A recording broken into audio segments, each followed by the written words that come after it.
Sir বলো। Sir quantum identical particle যদি sir আমরা বোসন ধরে নিই তাহলে স্যার পারমুটেশন অপারেটরের যে আইগেন ফাংশন এটা কি স্যার সবসময় সিমেট্রি হবে তো স্যার, কারণ হ্যাঁ এটা তো হ্যাঁ, পাউলি সেটা এক্সপ্রেশন আজকে থেকে। সেটাই আসবো, আচ্ছা আজকে সেটাই আসবো। মানে আমি তো আগের দিন জাস্ট ইনডিস্টিংগুইজিবিলিটি প্রিন্সিপাল পর্যন্ত বলেছিলাম। হ্যাঁ, আজকে হচ্ছে সকলে অ্যান্টিসিমেট্রিক প্রিন্সিপাল, মানে কার জন্য ওভারঅল ওয়েভ ফাংশনটা সিমেট্রিক হবে, কার জন্য ওভারঅল ওয়েভ ফাংশন অ্যান্টিসিমেট্রিক হবে, সেই ডিসকাশনটা আজকে করব। ঠিক আছে? আচ্ছা দেখো মানে আচ্ছা সব দেখতে পাওয়া যাচ্ছে তো, স্ক্রিন দেখতে পাওয়া যাচ্ছে তো? হ্যাঁ স্যার। হ্যাঁ স্যার। আচ্ছা, তো দেখো আমরা আগের দিনে বলেছিলাম যে আমরা পারমুটেশন অপারেটর করব, সেখান থেকে অ্যান্টিসিমেট্রিক প্রিন্সিপাল, পাউলিজ এক্সক্লুশন প্রিন্সিপাল, হ্যাঁ, স্ল্যাটার ডিটারমিনেন্ট ইত্যাদি নিয়ে আলোচনা করব। পারমুটেশন অপারেটর এবং তার যে প্রপার্টিজ সেইটা নিয়ে আমরা আলোচনা করেছি, মানে পারমুটেশন অপারেটর ইন্ট্রোডিউস করে তার প্রপার্টিগুলোকে আলোচনা করেছি। এবং তার আগে যে কোয়ান্টাম আইডেন্টিক্যাল পার্টিকেলস বলতে আমি কি বুঝছি, মানে বেসিক্যালি আইডেন্টিক্যাল পার্টিকেল সেটা দু রকমের হতে পারে, classical identical particle, quantum identical particle. Classical identical particle distinguishable, quantum identical particle indistinguishable. তাই যে ইনডিস্টিংগুইজেবল যে আইডেন্টিক্যাল পার্টিকেলস, তার জন্য আমরা যেটা দেখেছিলাম যে এই পারমুটেশন অপারেটর হ্যামিল্টনিয়ানের সাথে কমিউট করছে, আর পারমুটেশন অপারেটরের আইগেন ফাংশনসগুলো আইদার সিমেট্রিক আর antisymmetric with respect to interchange ছিল। আর পারমুটেশন অপারেটর যেহেতু হ্যামিল্টনিয়ানের সাথে কমিউট করে গেল, তাদের simultaneous set of eigen functions থাকবে। সেখানে হ্যামিল্টনিয়ান আইগেন ফাংশন যারা বেসিক্যালি ওয়েভ ফাংশনস, তারা পারমুটেশন অপারেটরেরও আইগেন ফাংশনস হবে। আর পারমুটেশন অপারেটরের আইগেন ফাংশনগুলো যেহেতু সিমেট্রিক অর অ্যান্টিসিমেট্রিক, সেই জন্য কোনো for a system of quantum identical particle যারা ইনডিস্টিংগুইজেবল তাদের জন্য ওভারঅল ওয়েভ ফাংশনটা আইদার সিমেট্রিক হবে না হলে অ্যান্টিসিমেট্রিক হবে। এই পর্যন্ত আমরা জাস্ট আগের দিন আলোচনা করেছিলাম। আচ্ছা আজকে আমি মেন যে জিনিসটাকে আলোচনা করব সেটা হচ্ছে আমরা শুরু করব অ্যান্টিসিমেট্রি প্রিন্সিপাল দিয়ে।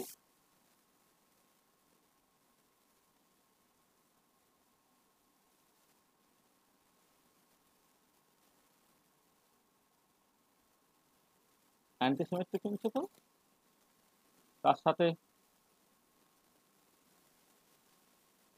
পাউলিজ exclusion principal,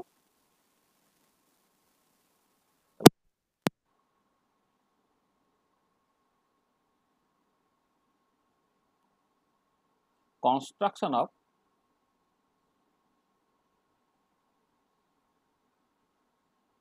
antisymmetric wave function, যাকে বেসিক্যালি বলা হয় স্ল্যাটার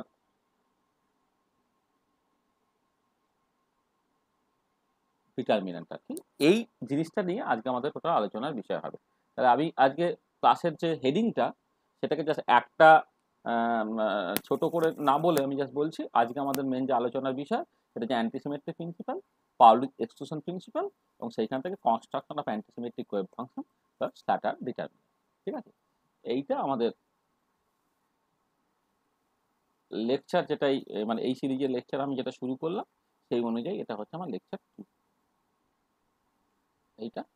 আর ডেটটা হচ্ছে তোমার আজকে 18/07।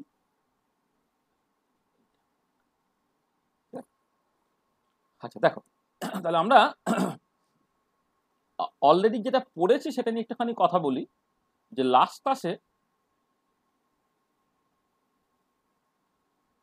ক্লাসের কন্টিনিউশন হবে আজকে। বেসিক্যালি লাস্ট ক্লাসের ইনফরমেশনগুলো আমার জাস্ট জানা দরকার। লাস্ট ক্লাস থেকে যে জিনিসটা ভীষণ ইম্পর্টেন্ট ছিল,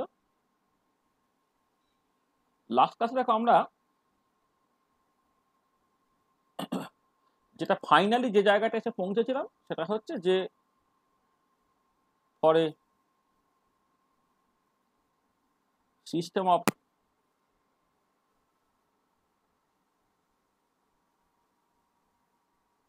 quantum identical particle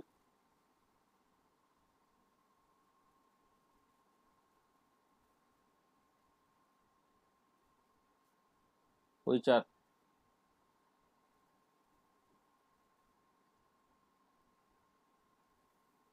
indistinguishable, for a system of quantum identical particles which are indistinguishable overall wave function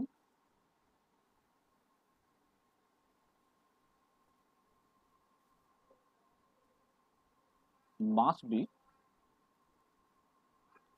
either symmetric or antisymmetric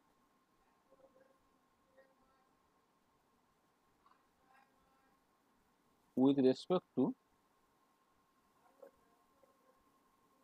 interchange of any two particles. For a system of quantum identical particles which are indistinguishable, overall wave function must be either symmetric or antisymmetric with respect to interchange of any two particles. মানে any two particles মানে এখানে any two identical particles।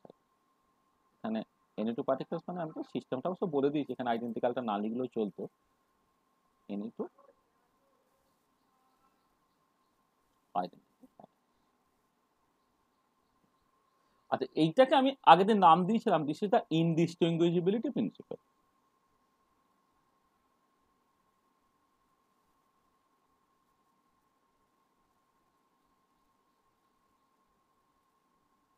বানান ঠিক ইনডিস্টিংগুইশিবিলিটি principal. আগের দিনে mainly ওই permutation operator হ্যানা ত্যানা ইত্যাদি introduce করে আমরা ফাইনালি এই কনক্লুশনটায় পৌঁছলাম। এবারে যেটা আজকে যে জিনিসটা আলোচনা করার কথা সেটা হচ্ছে যে এই যে কার ক্ষেত্রে ওভারঅল ওয়েভ ফাংশনটা সিমেট্রিক হবে আর কার ক্ষেত্রে ওভারঅল ওয়েভ ফাংশনটা অ্যান্টিসিমেট্রিক হবে, সেই যে ডিসকাশনের জায়গাটা সেইটা একটুখানি কমপ্লিকেটেড। সেটা হচ্ছে যে আসলে আমরা যখন একদম শুরুতে মানে গত দিনের ক্লাসের শুরুতে যখন ওই কোয়ান্টাম আইডেন্টিক্যাল পার্টিকেল তার দুটো ক্লাসিফিকেশন বোসনস ফেরিমিয়নস বলেছিলাম, তাহলে সেই ক্লাসিফিকেশনটা যেমন ওভারঅল ওয়েভ ফাংশনের রেসপেক্টে বলেছিলাম, তারপরেই কিন্তু এটা ওভারঅল স্পিনের রেসপেক্টেও আমি বলেছিলাম। আর এই যে স্পিন এই যে কনসেপ্টটা সেটা একদম কোয়ান্টাম মেকানিক্যাল কনসেপ্ট, এইটা আবার নন রিলেটিভিস্টিক কোয়ান্টাম মেকানিক্সে আসে না, আসে ওটা হচ্ছে রিলেটিভিস্টিক কোয়ান্টাম মেকানিক্স। হ্যাঁ, এবার রিলেটিভিস্টিক কোয়ান্টাম মেকানিক্স যদি তুমি করো সেইখানে তুমি স্পিনটাকে ন্যাচারালি ইন্ট্রোডিউস করতে পারবে। হ্যাঁ, এবং যেটা হয় আবার উল্টো দিকে যদি রিলেটিভিস্টিক কোয়ান্টাম ফিল্ড থিওরি করো সেখানেও দেখবে স্পিনটা তোমার অটোমেটিক্যালি ইন্ট্রোডিউসড হয়ে যায় এবং সেই স্পিনের রেসপেক্টে পার্টিকেলের বিহেভিয়ার বা নেচারগুলোকে তুমি ক্লাসিফাই করতে পারো। এবং যেটা দেখা যায় যে তোমার মানে কোয়ান্টাম মানে রিলেটিভিস্টিক কোয়ান্টাম মেকানিক্স অথবা কোয়ান্টাম ফিল্ড থিওরি, হ্যাঁ, এইখান থেকে হচ্ছে তোমার একদম ন্যাচারালি স্পিনটা আসে এবং স্পিনটার মানে টানাগুলো তোমার কাছে তখন পরিষ্কার হবে আর কি। আর আমরা যখন স্পিন ইন্ট্রোডিউস করি দেখবে কোয়ান্টাম মেকানিক্সে মানে নন রিলেটিভিস্টিক কোয়ান্টাম মেকানিক্সে আমরা এটা করি যে আমি ওই অরবাইটাল অ্যাঙ্গুলার মোমেন্টাম তার যে প্রপার্টিগুলো সেইগুলো আগে বলি, মানে অরবাইটাল অ্যাঙ্গুলার মোমেন্টাম মানে এল আর কি, এল এর প্রপার্টিগুলো আগে ইন্ট্রোডিউস করে ফেলি, তারপর বলি যে যেমন মানে যেমন অরবাইটাল অ্যাঙ্গুলার মোমেন্টাম আছে ঠিক একই রকম ভাবে কোনো একটা ইলেকট্রনের সঙ্গে অ্যাসোসিয়েটেড একটা ইন্ট্রিনজিক অ্যাঙ্গুলার মোমেন্টাম আছে, সেই ইন্ট্রিনজিক অ্যাঙ্গুলার মোমেন্টাম হচ্ছে স্পিন অ্যাঙ্গুলার মোমেন্টাম। এবং যেটা হচ্ছে স্পিনের কোনো ক্লাসিক্যাল অ্যানালগ থাকে না বলে আমরা যেরকম করে ডিফারেন্সিয়াল অপারেটরের ফর্মে L X L Y L Z বা এল স্কোয়ারকে এক্সপ্রেস করি, স্পিনটাকে সেই রকম ভাবে করা যায় না, কিন্তু ম্যাট্রিক্স মেকানিক্সে স্পিনটা অটোমেটিক্যালি তোমার তার যেমন অরবাইটাল অ্যাঙ্গুলার মোমেন্টামের অপারেটর থাকে স্পিনের ঠিক একই রকমের অপারেটর থাকে। তার বদলে আমরা যেটা বলে নিই সেটা হচ্ছে যে অরবাইটাল অ্যাঙ্গুলার মোমেন্টাম অপারেটরগুলো যে টাইপের কমিউটেশন রিলেশনস ওবে করে স্পিনও এক্স্যাক্টলি সেই রকমের কমিউটেশন রিলেশনস ওবে করছে, মানে প্রপার্টিগুলো একই রকমের হয় আর কি। সেই মতো করে বাইরে থেকে স্পিন তার করসপন্ডিং অপারেটর ইত্যাদিকে ইন্ট্রোডিউস করে দেওয়া হয়। এবারে স্পিন এই যে কনসেপ্টটা যেটা প্রথমে ধরো স্টার্নগারলাক এক্সপেরিমেন্ট থেকে এসেছিল এবং সেই রিলেটেড যে মেকানিক্সটা কোয়ান্টাম মেকানিক্সটা সেইটা আমরা আলোচনা করব, সেটা মানে আজকের ক্লাস অবশ্যই নয়, অন্য একটা ক্লাসে। কারণ দেখবে তুমি যা কোয়ান্টাম মেকানিক্স পড়েছো বিএসসিতে সেখানে স্পিনটা কোথাও আসতো না, কারণ তোমার কোয়ান্টাম মেকানিক্সটা ছিল হচ্ছে নন রিলেটিভিস্টিক কোয়ান্টাম মেকানিক্স। কেমিস্ট্রির লোকেরা রিলেটিভিস্টিক কোয়ান্টাম মেকানিক্সে ইন্টারেস্টেড হয় না, কারণ ইলেকট্রন নিয়ে তাদের কথাবার্তা বলা আর ইলেকট্রনের ভেলোসিটিটা মোটামুটি লাইটের ভেলোসিটি থেকে অনেকটাই কম হয় আর কি, সেখানে অতটা ইম্পর্টেন্ট নয়। কিন্তু মানে ফিজিক্সের লোকেরা relativistic quantum mechanics advance quantum মেকানিক্সের কোর্সে পড়ে বা কোয়ান্টাম ফিল্ড থিওরি তারা পড়ে, কেমিস্ট্রির লোকেরা ইউজুয়ালি সেগুলো পড়ে না যদি না সে রিসার্চে যায়। সেই জন্য স্পিনটাকে অন্যরকম ভাবে কিভাবে ম্যাট্রিক্স মেকানিক্স ইন্ট্রোডিউস করা হয়, স্পিনের অপারেটর গুলো, পাউলি স্পিন ম্যাট্রিসেস, তাদের কমিউটেশন রিলেশনস গুলো, সেইখান ধরনের কি ধরনের প্রপার্টি এক্সপ্লেন করা যায় সেগুলো আমরা পরে বলবো। তাহলে যাক, যেটা হচ্ছে রিলেটিভিস্টিক কোয়ান্টাম মেকানিক্স বা রিলেটিভিস্টিক কোয়ান্টাম ফিল্ড থিওরি, এইখানে যেটা দেখা যাচ্ছে সেটা হচ্ছে এই যে তোমার যদি এমন হয় যে ইফ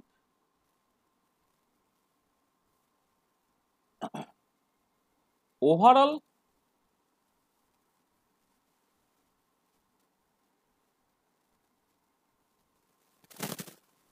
স্পিন কোয়ান্টাম নাম্বার, সেইটা overall spin quantum number is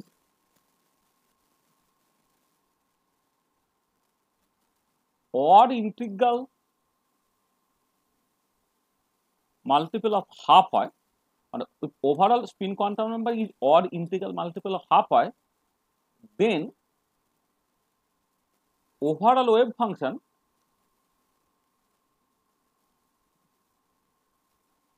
is antisymmetric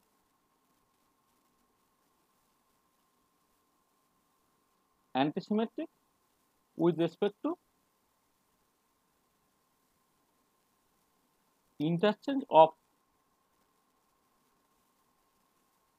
any two particle হয়। দেখো মানে স্পিনের সাথে এই সিমেট্রিক ওয়েভ ফাংশন এবং অ্যান্টিসিমেট্রিক ওয়েভ ফাংশন সেইটা হওয়ার যেটা সম্পর্ক, সেটা যেটা বলছি নন রিলেটিভিস্টিক কোয়ান্টাম মেকানিক্সে তুমি পাবে না, তোমার রিলেটিভিস্টিক কোয়ান্টাম মেকানিক্সে আসতে হবে। সেখানে যেটা বলছে যে if overall spin quantum number is odd integral multiple of হার্ট। আর এখানে একটা জিনিস বলি যে ওভারঅল স্পিন কোয়ান্টাম নাম্বার মানে হচ্ছে যে ধরো ইন্ডিভিজুয়াল পার্টিকেলগুলো একটা স্পেসিফিক স্পিন কোয়ান্টাম নাম্বার থাকতে পারে। যেমন ধরো আমি ইলেকট্রনের জন্য সেটা হচ্ছে হাফ। এবারে আমার একটু পরে আমরা কম্পোজিট পার্টিকেল বলে একটা কনসেপ্ট ইন্ট্রোডিউস করব, যেখানে অনেকগুলো ফান্ডামেন্টাল পার্টিকেল একসাথে আছে। ধরো আমি বললাম হিলিয়াম 4, যেখানে দুটো নিউট্রন আছে, দুটো প্রোটন আছে। আবার হিলিয়াম 3, যেখানে দুটো তোমার হ্যাঁ দুটো নিউট্রন দুটো প্রোটন, ঠিক আছে। আবার হিলিয়াম 3 হতে পারে আর কি, যেখানে দুটো প্রোটন একটা নিউট্রন আছে। তাহলে এইগুলো সব বলা হয় কম্পোজিট পার্টিকেল। সেই কম্পোজিট পার্টিকেলসে তুমি ওভারঅল স্পিন কিন্তু বলতে পারবে, এটা ইন্ডিভিজুয়াল পার্টিকেলগুলোর যে স্পিন কোয়ান্টাম নাম্বার তাদের ভেক্টর অ্যাডিশন করতে হয়, ভেক্টর অ্যাডিশন করে তুমি ওভারঅল স্পিন কোয়ান্টাম নাম্বার পেতে পারো।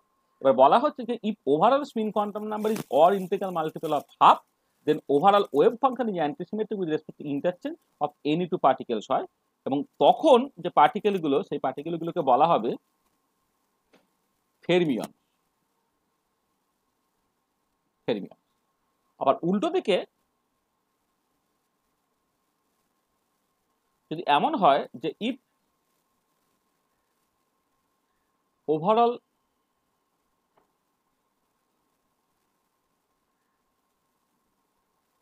spin quantum number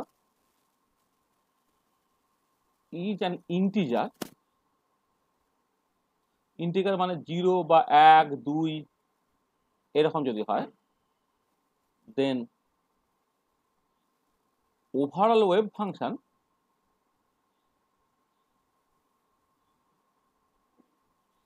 must be symmetric with respect to interchange of any two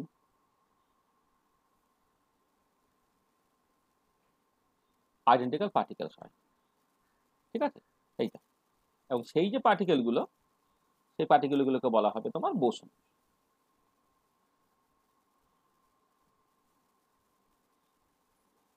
সেই পার্টিকেলগুলোর নাম দিয়ে দেওয়া হচ্ছে তোমার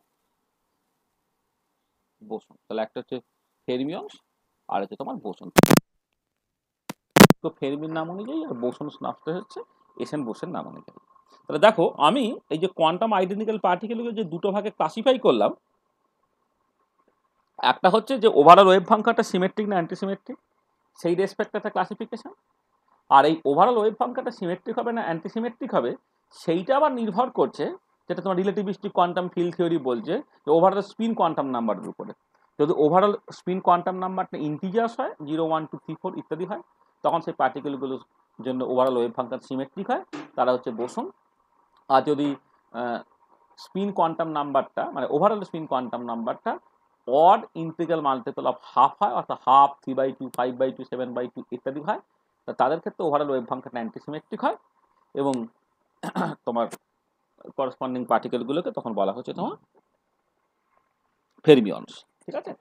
আচ্ছা, আর এবারে এই যে তোমার যদি একটা ইলেকট্রনিক মানে অ্যান্টিসিমেট্রিক প্রিন্সিপালটা বেসিক্যালি কি বলছে,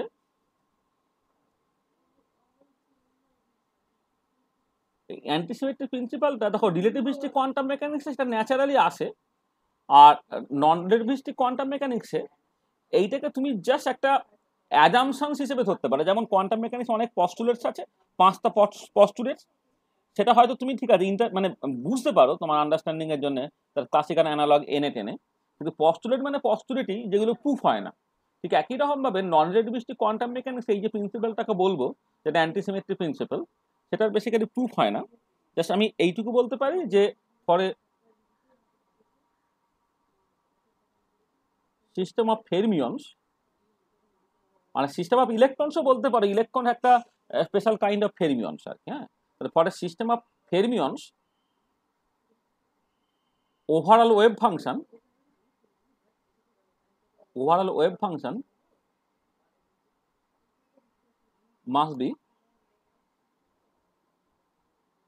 antisymmetric with respect to interchange of any two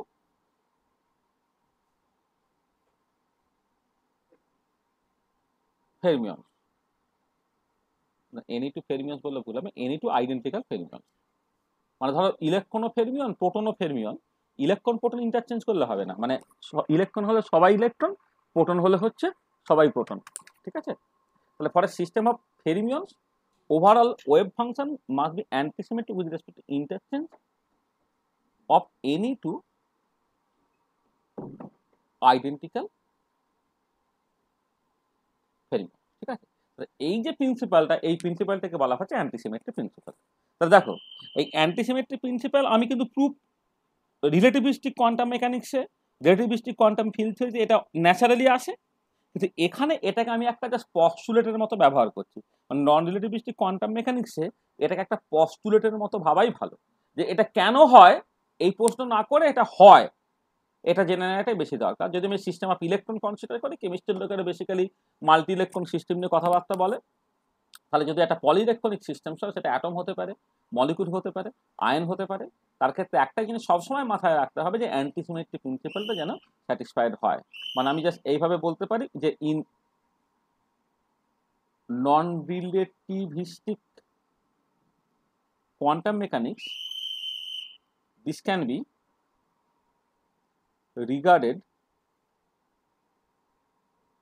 as an additional postulate in quantum mechanics। তাহলে আমি নন রিলেটিভিস্টিক কোয়ান্টাম মেকানিক্স এটাকে একটা অ্যাডিশনাল পস্টুলেট হিসেবেই মনে রাখি, তাহলে যেটা সুবিধে যে তোমাকে এর প্রুফ টুফ ফেনাচানা নিয়ে মাথা কামাতে হবে না।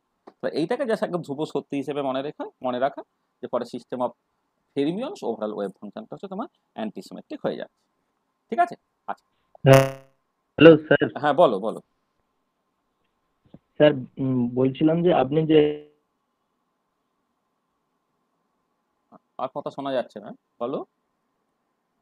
এখানে ফার্মিয়ন স্টেট বললেন, ওটা কি মানে সামেশন অফ অনেক ফেরমিয়নের ক্ষেত্রে কোয়ান্টাম মেকানিক্যাল স্টেট গুলো একটাই পার্টিকেল করতে পারে, মানে মোর দেন ওয়ান পার্টিকেল ওখানে থাকতে পারে না। তো এই যে আপনি এখানে ফেরমিয়ন স্টেট যেটা বলছেন, ওটা কি মানে অনেকগুলো কোয়ান্টাম মেকানিক্যাল স্টেট আমরা ধরে নিচ্ছি এখানে? ফেরমিয়ন স্টেট কোথায় বলেছি আমি? ওই টার্ম কোথায় উল্লেখ করেছি? মানে স্যার সিস্টেম অফ ফেরমিয়নস যে বললেন ওখানে। হ্যাঁ, সিস্টেম অফ ফেরমিয়ন, ধরো তুমি হিলিয়াম অ্যাটম কনসিডার করছো, এখানে দুটো ইলেকট্রন আছে, তাহলে একটা সিস্টেমে দুটো ইলেকট্রন আছে, মানে ওই হিলিয়াম অ্যাটমটা হলো তোমার একটা সিস্টেম অফ ফেরমিয়ন, মানে সিস্টেম অফ ইলেকট্রন মানে সিস্টেম অফ ফেরমিয়ন। সোডিয়ামের জন্য 11টা ইলেকট্রন আছে, তা সোডিয়াম হচ্ছে 11টা ফেরমিয়ন, মানে 11টা ইলেকট্রনের একটা সিস্টেম। বা তুমি যদি একটা নিউক্লিয়াস কনসিডার করো, তাহলে সোডিয়ামের ক্ষেত্রে হচ্ছে তোমার নিউক্লিয়াসে প্রোটন এবং নিউট্রন মিলে হচ্ছে 11 জন আছেন, যে প্রোটন যে আছে সরি সরি প্রোটন 11টা আছে, আর তোমার নিউট্রন আছে 12টা, তাহলে 11টা প্রোটন, সেই 11টা প্রোটন, প্রত্যেকটা প্রোটন হচ্ছে এক একটা ফেরিমিয়ন, প্রত্যেকটা নিউট্রন এক একটা করে ফেরিমিয়ন। তাহলে এই 11টা প্রোটন মিলে একটা সিস্টেম অফ ফেরিমিয়নস হলো, 11টা নিউট্রন মিলে একটা সিস্টেম অফ ফেরিমিয়নস হলো, 11টা ইলেকট্রন মিলে একটা সিস্টেম অফ ফেরিমিয়নস হলো। ঠিক আছে, তাই এটা হচ্ছে সিস্টেমটা। এবারে তোমাকে ভেতরে ঢুকে দেখতে হবে ওই 11টা ইলেকট্রন তারা কি একটা কোয়ান্টাম স্টেটে আছে? অবশ্যই না। একটা কোয়ান্টাম স্টেটে একটা ইলেকট্রন থাকতে পারে, বা একটা কোয়ান্টাম স্টেটে একটাই ফেরিমিয়ন থাকতে পারে। স্টেট তো কমপ্লিটলি আলাদা, এটা তো ওয়েভ ফাংশন দিয়ে বোঝায়। আর সিস্টেম মানে সিস্টেম। ঠিক আছে, হ্যাঁ sir.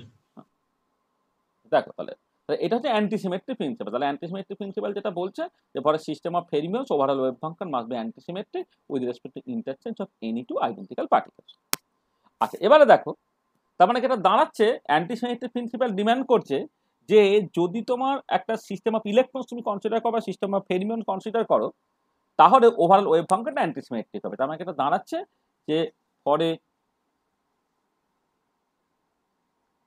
System of fermions overall wave function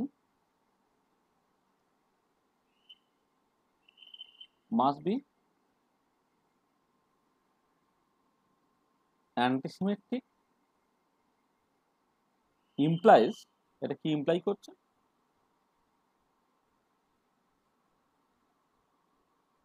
দেখো, তাহলে আমি যদি এই এই সিস্টেমটার জন্য ওভারঅল ওয়েভ ফাংশনটাকে সাই বলি, q1 q2 dot dot dot qi qj, এইটা হচ্ছে ওভারঅল ওয়েভ ফাংশন। ধরো এবার আমি কি করলাম, এই i এবং j এই দুটো ইলেকট্রনের পজিশনটা আমি জাস্ট ইন্টারচেঞ্জ করলাম। ইন্টারচেঞ্জ করলে কি হবে, সাই তৈরি হলো, q1 q2 dot dot dot, এইটা হয়ে গেল তোমার qj, আর এইটা হয়ে গেল qi, তাই তো? তাহলে আমি ইন্টারচেঞ্জ করলাম। এবারে যেহেতু ওভারঅল ওয়েভ ফাংশনটা অ্যান্টিসিমেট্রিক হবে, তার মানেটা কি, এই ইন্টারচেঞ্জটা করলে একই ফাংশন ফিরে আসবে উইথ নেগেটিভ সাইন, তাই তো? বোঝা গেল যে আমি যখনই তোমার বললাম যে ওভারঅল ওয়েভ ফাংশনটা অ্যান্টিসিমেট্রিক হবে, তার মানে আই আর জে যদি আমি ইন্টারচেঞ্জ করি করে জিআই হলো, কিউজে কিউআই হলো, কিন্তু সেইটা মানে যদি এটা মানে একই থাকতো তাহলে সেটা সিমেট্রিক ওয়েভ ফাংশন, একটা মাইনাস থাকতো তার মানে একটা অ্যান্টিসিমেট্রিক ওয়েভ ফাংশন হবে। এবারে ধরো আমি বললাম let us assume that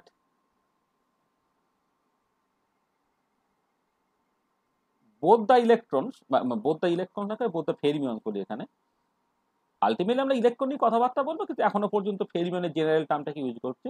let us assume that both the fermions I and J are in the same quantum state. আচ্ছা, একটা জেনারেলাইজ কোয়ান্টাম স্টেট তো তোমার কিউ দিয়ে ঠিক হচ্ছে, কারণ আমি একদম শুরুতেই বলেছিলাম, কতদিনের ক্লাসে বলেছিলাম যে কিউটা হচ্ছে একটা জেনারেলাইজ কোঅর্ডিনেট আর কি, যার মধ্যে 3টে স্পেস কোঅর্ডিনেট একটা স্পিন কোঅর্ডিনেট একসাথে আছে। তো তুমি ইলেকট্রন কনসিডার করো, তাহলে এই যে করসপন্ডিং কিউ গুলো সেইটা 4টে কোয়ান্টাম নাম্বার উপরে নির্ভর করে, এন, এল, এম এল আর এম এস। এবারে যদি আমি বলি যে আই এবং জে দুটো electrons are in the same quantum state, তার মানে কি বলছি, তার মানে আমি যেটা বলতে চাইছি যে কিউ আই ইকুয়াল টু কিউজে, মানে কিউআই কিউজে তারা বেসিক্যালি সমান। তখন কি দাঁড়াচ্ছে, দেন খেয়াল করো, সাই কিউ1 কিউ2, এই আই এবং জে তারা একই পজিশনে চলে গেছে, মানে এইটাও কিউআই এটা কিউআই হয়ে গেল, আর এটা মাইনাস সাই কিউ1 কিউ2 তারা একই পজিশনে চলে গেছে, মানে এইটাও কিউআই এটা কিউআই হয়ে গেছে, মানে কিউ যেটাকে আমি কিউআই করলাম, বললাম যে দুটো ইলেকট্রন তারা বেসিক্যালি একই স্টেটে চলে গেছে, একই কোয়ান্টাম স্টেটে চলে গেছে। হ্যাঁ, তাহলে এইটা হয়ে গেল। আচ্ছা, এবার খেয়াল করে দেখো, এই যে সাই আর এই তো সাই এর মধ্যে কোনো তফাৎ নাই, তার মানে কি বেসিক্যালি 2 সাই ইকুয়াল টু 0 হয়ে গেল। এই সাইটা এদিকে যদি চলে আসতো, সাই ইকুয়াল টু 0 হয়ে গেল। এইখান থেকে তুমি কি পাচ্ছ, যে প্রবাবিলিটি ডেনসিটি সাই মডুলাস স্কোয়ারটা ইকুয়াল টু 0 হয়ে গেল। তাহলে এর মানেটা কি হলো, মানেটা হচ্ছে যে যখন একটা সিস্টেম অফ ফেরমিয়ন বা সিস্টেম অফ ইলেকট্রনস তুমি কনসিডার করছো, এর ক্ষেত্রে ওভারঅল ওয়েভ ফাংশনটা অ্যান্টিসিমেট্রিক হচ্ছে, সেটা আমি শুরুতে লিখেছি। এবার আমি যেটা বললাম যে যদি দুটো ইলেকট্রন, এখানে আরবিট্রারি দুটো ইলেকট্রন বা আরবিট্রারি দুটো ফেরিমিয়ন আই এবং জে, তাদের যদি জেনারেলাইজ কোঅর্ডিনেটটা অর্থাৎ তাদের কোয়ান্টাম স্টেটটা এক্স্যাক্টলি একই হয়ে যায়, অর্থাৎ Q I equal to Q J হয়ে যায়, তখন তুমি দেখতে পাচ্ছ এইখান থেকে এই জিনিসটা আসছে। এবং দেখো এই বাঁ দিকের ওয়েভ ফাংশন ডান দিকের ওয়েভ ফাংশন এক্স্যাক্টলি একই, কিন্তু এখানে একটা মাইনাস সাইন আছে, তাহলে একদিকে চলে এলো, 2 সাই ইকুয়াল টু 0 হয়ে গেল, সাই ইকুয়াল টু 0 হলো, তো সাই মডিউলাস স্কয়ার ইকুয়াল টু 0 হলো। তার মানেটা কি? তার মানে এই যে সিচুয়েশনটা, এই যে লিখেছি যে if let us assume that both the fermions I and J are in the same quantum state, এই যে অ্যাজিউম করাটা, সেই করাটা নিশ্চয়ই ভুল হচ্ছে। এটা কি ইমপ্লাই করছে? দিস ইমপ্লাইজ যে এই এইটা মানে কি, মানে এই সিচুয়েশনটা ঘটবে না, এই সিচুয়েশনটা ঘটার প্রবাবিলিটি ডেনসিটি 0 মানেটা কি? এই সিচুয়েশনটা ঘটবে না। তার মানেটা কি? দিস ইমপ্লাইজ যে যে any two identical fermions cannot occupy the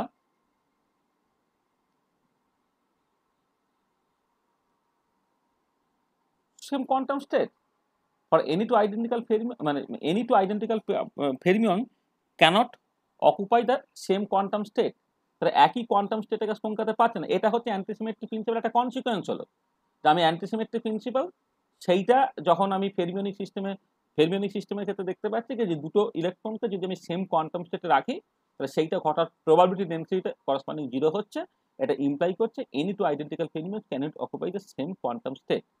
আচ্ছা, এবারে ফর ইলেকট্রনস কি হচ্ছে? ইলেকট্রন একটা fermion, for electron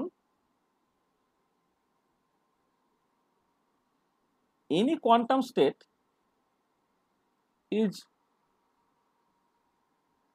described by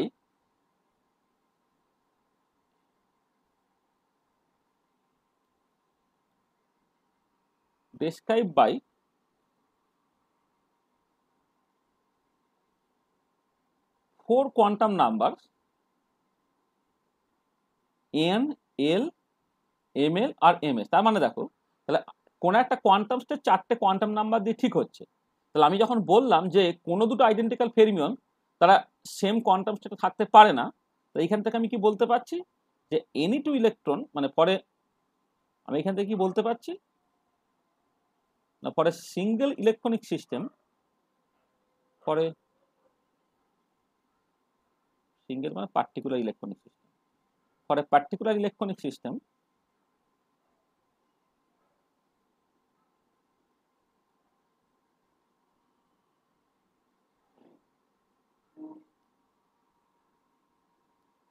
all the four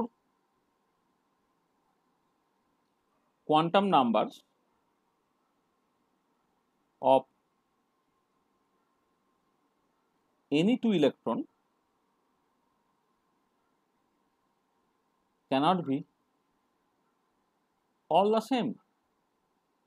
For a particular electronic system, all the four quantum numbers of any two electrons cannot be, all are লিখতে হবে না, cannot be the same। তাই তো দাঁড়ালো। তাহলে দেখো আমি কি হলো, যে অ্যান্টিসিমেট্রিক প্রিন্সিপাল আমায় বললো যে যদি কোনো একটা কোয়ান্টাম স্টেটে দুটো ফেরমিয়ন ঢুকে যায়, অর্থাৎ যে কোনো দুটো ফেরমিয়নের করসপন্ডিং কোয়ান্টাম স্টেটে একই হয়ে যায়, তার করসপন্ডিং ওয়েভ ফাংশন 0 হয়ে যাচ্ছে, অর্থাৎ সেই জিনিসটা ঘটার সম্ভাবনা হচ্ছে 0। ঠিক আছে। এবারে ইলেকট্রনের ক্ষেত্রে আমি একদম আগের দিনই আলোচনা করেছিলাম যে কোনো একটা কোয়ান্টাম স্টেটকে ডেসক্রাইব করতে হয় 4টে কোয়ান্টাম নাম্বার দিয়ে, n, l, ml, ms। n principal quantum number, l azimuthal quantum number, ml orbital magnetic quantum number, ms হচ্ছে স্পিন ম্যাগনেটিক কোয়ান্টাম নাম্বার। তাহলে এই যে 4টে কোয়ান্টাম নাম্বার দিয়ে একটা কোয়ান্টাম স্টেটটা ঠিক হচ্ছে। তার মানে আমি সেখান থেকে যে কনক্লুড করতে পারবো যে যদি একটা ইলেকট্রনিক সিস্টেম তুমি কনসিডার করো, all the four quantum numbers of any two electron cannot be the same. এইটাই হচ্ছে কি তোমাদের চেনা পাউলিজ এক্সক্লুশন প্রিন্সিপাল। এটাই হচ্ছে আমার পাউলিজ এক্সক্লুশন প্রিন্সিপাল। তো দেখো অ্যান্টিসিমেট্রিক ওয়েভ ফাংশনটা, অ্যান্টিসিমেট্রিক প্রিন্সিপালটা বলছে যে কোন একটা ফেরমিওনিক সিস্টেমের ক্ষেত্রে ওভারঅল ওয়েভ ফাংশনটা অ্যান্টিসিমেট্রিক হবে, এবং তার ডিরেক্ট কনসিকুয়েন্স হচ্ছে তোমার পাউলিজ এক্সক্লুশন প্রিন্সিপাল। তাহলে Pauli's exclusion principle this is nothing but the মানে কি বলবো কনসিকুয়েন্স অফ অ্যান্টিসিমেট্রি প্রিন্সিপাল। মানে জাস্ট তুমি দেখো মানে এই যে অ্যান্টিসিমেট্রি প্রিন্সিপাল জানলে পাউলিজ এক্সক্লুশন প্রিন্সিপাল অটোমেটিক্যালি চলে আসে। তাহলে জাস্ট আমি যেটা বলতে পারছি যে Pauli's exclusion principal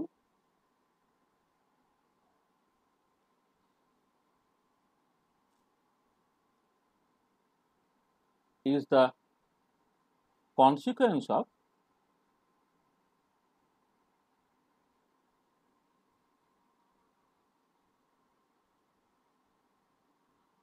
antisymmetry principle। তাহলে এটা ভীষণ ইম্পর্টেন্ট কথা যে Pauli's exclusion principle is the consequence of antisymmetry principle.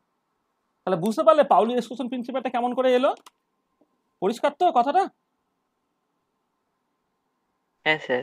মানে দেখো ধরো এইখানে একটা ইলেকট্রন আছে আর এইখানে একটা ইলেকট্রন আছে, হ্যাঁ, এবারে এই ইলেকট্রনটা তারা ধরে একে অপরের কাছাকাছি আসছে, মানে এইটা একটা পার্টিকুলার স্টেটে আছে, এই যে ইলেকট্রনটা সেটা একটা পার্টিকুলার কোয়ান্টাম স্টেটে আছে, এই ইলেকট্রনটা আর একটা পার্টিকুলার কোয়ান্টাম স্টেটে আছে। এবারে এই দুটো ইলেকট্রনকে তুমি সব কাছাকাছি আনছো করে একই মানে বা তুমি দুটোকেই নাড়াতে হবে সেরকম নয়, আজ এই ইলেকট্রনটাকে তুমি জাস্ট এখানে নিয়ে আসছো। মানে আমি জাস্ট হয়তো এরকম করে ব্যাপারটাকে ভাবতে পারি, ধরো এইরকম ভাবে ছবিটা না করে তোমার হয়তো বুঝতে সুবিধা হতে পারে যে ধরে নাও এইখানে তোমার আইএথ ইলেকট্রনটা আছে, এইখানে জেথ ইলেকট্রনটা আছে, এবার জেথ ইলেকট্রন তুমি এখানে নিয়ে আসছো, হ্যাঁ, তাহলে এই যে আইএথ ইলেকট্রনটা একটা পার্টিকুলার কোয়ান্টাম স্টেটে আছে, সেটা হচ্ছে কিউআই এইটা। এবার আর একটা ইলেকট্রনকে তুমি জাস্ট এখানে আনার চেষ্টা করছো, আনার চেষ্টা করলে তুমি দেখতে পাচ্ছ এরা যেন একটা রিপালশন ফিল করছে, মানে এই যে এরা আসতে চাইছে না অ্যাজিভ যেন তারা একটা রিপালশন ফিল করছে, মানে তার মানে এটা দাঁড়াচ্ছে যে if two electrons try to occupy the same quantum state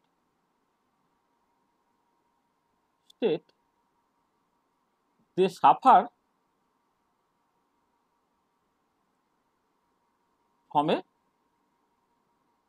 repulsion, মানে সেটা পছন্দ করছে না, মানে এই আইএথ পার্টিকেলটা কিউআই পজিশনে আর জেড পার্টিকেলটা কিউ যে পজিশনে যখন থাকছিল সেটা অ্যালাউড, কোনো অসুবিধা নেই। এবারে তুমি যখন জেড ইলেকট্রনটাকে এই কিউআই এই জায়গায় নিয়ে চলে আসছো, মানে আইএথ ইলেকট্রনটা যে কোয়ান্টাম স্টেট আছে সেখানে আনার চেষ্টা করছো, সে আসতে চাইছে না বলেই তো তার করসপন্ডিং প্রবাবিলিটিটা শূন্য হচ্ছে। সেখানে আমি বলছি অ্যাজ ইফ যেন দে সাফার ফ্রম এ রিপালশন। এবার কথাটা হচ্ছে দিস রিপালশন ইজ নট, মানে অনেক সময় দেখেছি মানে 11-12 কেমিস্ট্রি পড়ানোর সময় বা হয়তো তুমি যখন বিএসসি ফার্স্ট ইয়ার পড়েছো তখন মাস্টারমশাইরা এই পাউলিজ এক্সক্লুশন প্রিন্সিপালটাকে বোঝানোর জন্য এরকম করে ব্যাপারটাকে ভাবতো যে দেখো ইলেকট্রন নেগেটিভলি চার্জ, এই ইলেকট্রন নেগেটিভলি চার্জ একটা কোয়ান্টাম স্টেটে দুটো ইলেকট্রন অকুপাই করার চেষ্টা করে, তাহলে তারা প্রচন্ড ইলেকট্রোস্ট্যাটিক বা কুলম্বিক রিপালশন ফিল করবে। এটা কিন্তু একদমই ভুল ইনফরমেশন। যেটা হচ্ছে হ্যাঁ তারা একটা রিপালশন ফিল করবে, but this repulsion is not electrostatic at all, is not electrostatic at all। তারা কিন্তু এই রিপালশন গুলো কুলম্বিক রিপালশন বা ইলেকট্রোস্ট্যাটিক রিপালশন নয়, this is purely quantum mechanical. Quantum mechanical arises from the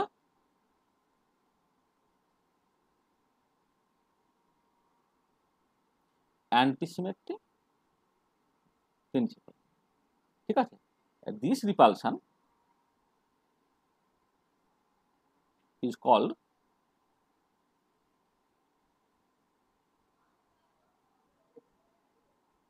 পাউলিজ repulsion, এবং এই রিপালশনটাকে বলা হবে তোমার পাউলিজ রিপালশন, ঠিক আছে। তাহলে দুটো ইলেকট্রন তারা যখন একই জায়গায় আসার চেষ্টা করছে তারা একটা এক্সট্রিম রিপালশন ফিল করছে, এবং এর জন্যই হচ্ছে তুমি যখন কোনো একটা সলিডকে কম্প্রেস করার চেষ্টা করো, মানে একটা সলিড এমনিই তো তাদের ভেতরে স্পেসটা বেশ কম আছে আর কি, তবু তুমি জানো একটা প্রচন্ড বেশি ইন্টারস্টিশিয়াল হোল থাকে, মানে একটা তুমি একটা করসপন্ডিংলি এটা তো মানে জানোই তোমরা যে যখন একটা ক্রিস্টালের স্ট্রাকচার তুমি দেখেছো তখন যদি ধরে নাও যে অ্যাটমগুলো স্ফেরিক্যাল, তার একটা ইন্টারস্টিশিয়াল হোল থাকে, তার মানে একটা ফাঁকা জায়গা তো আছে। তার মানে তুমি যদি চাও ওটাকে কম্প্রেস করতে, তাহলে তো তার ভলিউমটা আরো কমানো উচিত ছিল, কিন্তু দেখবে সলিড হাইলি ইনকম্প্রেসেবল। তাহলে এই হাইলি ইনকম্প্রেসেবল তার কারণটা কি? কারণটা হচ্ছে এই যে যদি তুমি আরো কাছে আনতে চাও, তাহলে ফিজিক্যালি দুটো ইলেকট্রন হচ্ছে তোমার একটা আরেকটার ঘাড়ে পড়তে চাইবে, বলি না, তারা প্রচন্ড রিপালশন ফিল করবে, সেই জন্য তুমি আর কাছে আনতে পারবে না। বা যখন একটা বন্ড তৈরি হয়, তখন তোমার ইকুইলিব্রিয়াম বন্ড লেন্থ, হ্যাঁ, তারও কাছে তুমি আর আনতে পারছো না কেন, মানে কন্ট্রাক্ট তারও করতে পারছো না, কারণ বলে একটা প্রচন্ড দুটো ইলেকট্রন কাছাকাছি চলে আসছে, প্রচন্ড বেশি রিপালশন হবে। এবারে এই রিপালশন বলার সময় আমাদের in the back of our mind সবসময় এটা মাথায় থাকে যে ইলেকট্রনগুলো দুজনেই যেহেতু নেগেটিভলি চার্জ, যখন খুব কাছাকাছি আনার চেষ্টা করছি তাদের মধ্যে একটা ইলেকট্রোস্ট্যাটিক কুলম্বিক রিপালশন কাজ করছে। কিন্তু আমি বারবার বলছি, this repulsion is not Coulombic at all, this repulsion is not electrostatic at all, this is purely quantum mechanical and this arises from the antisymmetric principle. এটা মাথায় রাখবে, বা এটাকে আমি পাউলিজ রিপালশন বলছি। তাহলে যে রিপালশনটা কাজ করে technical language, this is the Pauli's repulsion, this is not the electrostatic or Coulombic repulsion. মানে কেন তুমি হাইড্রোজেন মলিকুলের ক্ষেত্রে বন্ড লেন্থটাকে প্রচন্ড ছোট করতে পারছো না, কেন একটা সলিড তোমার কম্প্রেস করছে না, এই যে পুরো জিনিসগুলো। এবং ফাইনম্যানের একটা সুন্দর ল্যাঙ্গুয়েজ আছে যে আমরা যে ধরো হাঁটতে পারি একটা সলিডের উপরে, তুমি ধরো প্রেসার দিলে, তাই তো? এবারে কথাটা হচ্ছে যখন সলিডের উপর তুমি প্রেসার দিচ্ছ, তার মানে কি হচ্ছে, তুমি সলিডের যে অ্যাটমস গুলো আছে তাদেরকে তুমি জাস্ট একটা আর একটা মানে মানে মানে তাদেরকে চেপে দিয়ে তোমার খুব কাছাকাছি আনার চেষ্টা করছো। এবার যখনই কাছাকাছি আনার তুমি চেষ্টা করছো, একটা পাউলিজ রিপালশন দিচ্ছে, হ্যাঁ। এবং এবং বা অন্যভাবে বললে যে তুমি দুটো ইলেকট্রনকে তাদের তাদের মানে খুব কাছাকাছি আনার চেষ্টা করতে, মানে পজিশনের আনসার্টেনিটিটা কমাতে চাই। যখনই পজিশনের আনসার্টেনিটি কমাতে চাইবে, তাহলে অ্যাকর্ডিং টু হাইসেনবার্গ আনসার্টেনিটি প্রিন্সিপাল, মোমেন্টামের আনসার্টেনিটিটা প্রচন্ড বেড়ে যাবে। তাহলে মোমেন্টামের আনসার্টেনিটি বেড়ে যাবে মানে মোমেন্টাম বেড়ে যাবে, আর মোমেন্টাম বেড়ে যায় মানে বেসিক্যালি তো কাইনেটিক এনার্জি বেড়ে যাবে। সে তোমাকে কি একটা বাউন্স দেবে, অ্যাজ ইফ যেন নিউটনের থার্ড লয়ের মতো একটা তোকে বাউন্স দেবে, তার জন্য তুমি সামনের দিকে এগোতে পারবে আর কি। ঠিক আছে? তাহলে মানে এই যে পাউলি রিপালশন, এই যে আনসার্টেনিটি প্রিন্সিপাল, তার জন্যই কিন্তু তুমি বেসিক্যালি হাঁটতে পারো। তাহলে সকল একটা ক্লাসিক্যাল ফেনোমেনন যে কেন সলিড কম্প্রেস করে না, কেন তুমি সলিডের উপর দিয়ে হাঁটতে পারো, তারও কিন্তু একটা কোয়ান্টাম মেকানিক্স এক্সপ্লেনেশন আছে। এবং টুডি স্পিকিং তার কারণটা কিন্তু কোয়ান্টাম মেকানিক্যালি আর কি এটা। আচ্ছা, আর একটা টার্ম আমি এখানে জাস্ট উল্লেখ করছি যে যখন ধরো কোন একটা ফেরিমিয়ন সেখানে আছে, তাহলে এই ফেরিমিয়ন বা এই ইলেকট্রনের সারাউন্ডে দেখো একটা জায়গা তুমি পাচ্ছ, যে জায়গায় অন্য কোনো ফেরিমিয়ন বা অন্য কোনো ইলেকট্রন যে ঢুকতে পারছে না। এই যে জায়গাটা এইটাকে তুমি বলতে পারো ফেরমি হোল। ফেরমি হোল, তাহলে ফেরমি হোল জিনিসটা কি না, আমি এইভাবে বলতে পারি, there is a region around a ফেরমিয়নই বলছি এখানে, মানে অ্যারাউন্ড অ্যান ইলেকট্রন তুমি বলতে পারতো, area around a ফেরমিয়ন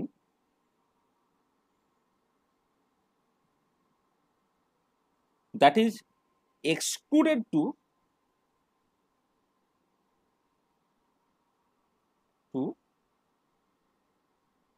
other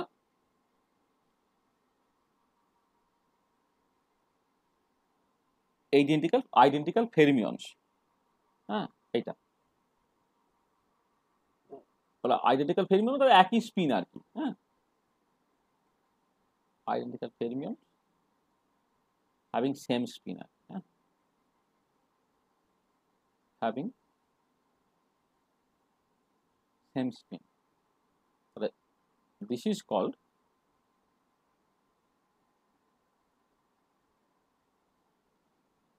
ফেরমি hole. ঠিক আছে? তাহলে ফেরমি হোল এবং Pauli's exclusion principle, Pauli's repulsion, এই দুটো টার্ম হচ্ছে খুব ইম্পর্টেন্ট টার্ম, এটা একটু মাথায় রাখবে। ঠিক আছে? তাহলে বোঝা গেল পাউলিস রিপালশন এবং ফেরমি হোল বলতে আমি কি বুঝছি। ঠিক আছে? হ্যাঁ স্যার। আচ্ছা, আর একটা জিনিস এখানে একটুখানি বলি, সেটা হচ্ছে যে তোমার কম্পোজিট পার্টিকেল বলে একটা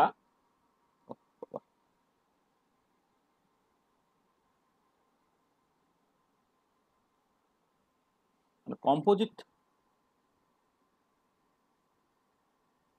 পার্টিকেল, এই একটা কনসেপ্ট, যে কনসেপ্টটা একটুখানি জেনে রাখা দরকার। সেটা হচ্ছে এই যে দেখো, আমরা সকল যাকে একটা ইন্ডিভিজুয়াল পার্টিকেল বলি, ধরো অনেক সময় হয় না যে তোমার যখন তুমি কোন একটা সাবস্টেন্সকে আস্তে আস্তে আস্তে আস্তে ভাঙছো, সেখান থেকে তুমি মলিকিউল পাচ্ছ, সেখান থেকে তুমি অ্যাটম পাচ্ছ, অ্যাটমের মধ্যে আবার তুমি নিউক্লিয়াস ইলেকট্রন পাচ্ছ, নিউক্লিয়াসের মধ্যে প্রোটন নিউট্রন পাচ্ছ। তাহলে মোটামুটি স্কুল লেভেল কেমিস্ট্রিতে এরকম কথা বলা হয় যে ফান্ডামেন্টাল যদি পার্টিকেল, মানে একদম বাচ্চাবেলায় তুমি শিখেছো যে পদার্থের ক্ষুদ্রাতি ক্ষুদ্র কণা হচ্ছে তোমার পরমাণু বা অ্যাটম। তারপরে একটু বড় হতে তুমি বুঝেছো না পরমাণুর মধ্যেও কিন্তু প্রোটন বা নিউট্রন বা ইলেকট্রন থাকতে পারে। তাহলে প্রোটন নিউট্রন বা ইলেকট্রন সেগুলোকে তুমি ফান্ডামেন্টাল পার্টিকেল ভাবতে আর কি। আবার পরবর্তীকালে দেখা গেছে যে না প্রোটন নিউট্রন বা তোমার ইলেকট্রন সেগুলো হচ্ছে কোয়ার্কস দিয়ে তৈরি হয়েছে। ঠিক আছে, তার মানে একটা পার্টিকেলকে ভেঙে ভেঙে ভেঙে ভেঙে তুমি আরো নিচে যেতে পারো। কোয়ার্কস থেকে এখন লোকে বলছে তার মধ্যে নাকি আবার তোমার স্ট্রিং আছে। তাহলে যাক স্ট্রিং এর কথাটা এখন যদি আমি ছেড়েও দিই, তাহলে দেখো তোমার কোয়ার্কস, হ্যাঁ সেইটাকে তুমি ফান্ডামেন্টাল পার্টিকেল ভাবছো। দুটো বা তিনটে কোয়ার্ক তারা বেসিক্যালি জুড়ে তোমার প্রোটন নিউট্রনস ইলেকট্রনস তৈরি হচ্ছে বা পায়নস তৈরি হচ্ছে, হ্যাঁ এগুলো সব তৈরি হচ্ছে। তার মানে যে পার্টিকেলগুলোকে তুমি ফান্ডামেন্টাল পার্টিকেল বলছো তারা অ্যাকচুয়ালি কিন্তু কম্পোজিট পার্টিকেল, তাই তো? তাহলে কম্পোজিট পার্টিকেলস বেসিক্যালি একটা পার্টিকেল যেখানে তোমার একাধিক আইডেন্টিক্যাল এলিমেন্টারি পার্টিকেলস আছে আর কি। তাহলে কম্পোজিট পার্টিকেল মানে জাস্ট বলতে পারি দেয়ার আর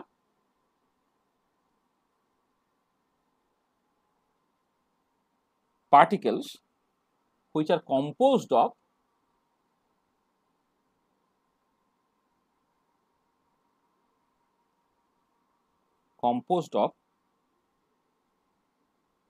two or more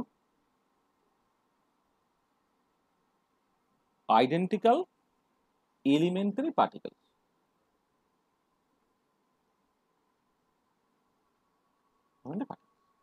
ঠিক আছে, there are particles which are composed of two or more identical elementary particles, তাদেরকে বলা হবে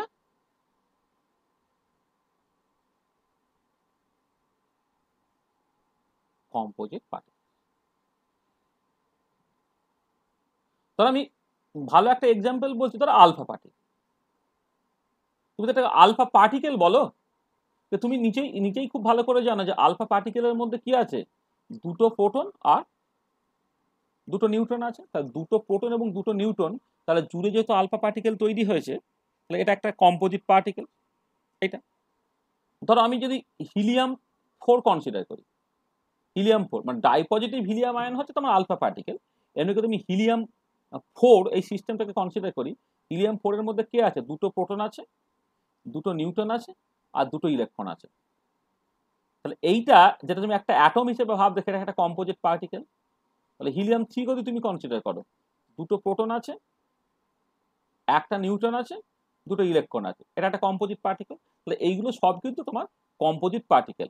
আচ্ছা আরো কাছে যদি তুমি ঢোকো, মানে আমি এইখানে ভাবছি কি প্রোটন নিউট্রন এবং ইলেকট্রন তারা হচ্ছে ফান্ডামেন্টাল পার্টিকেল। মানে এই যে proton neutron and electrons are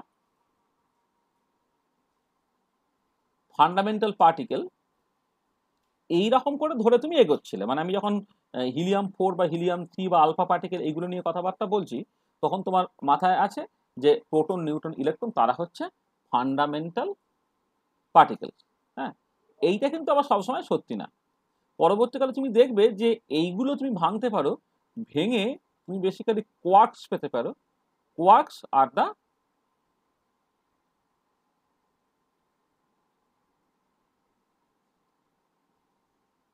fundamental particle.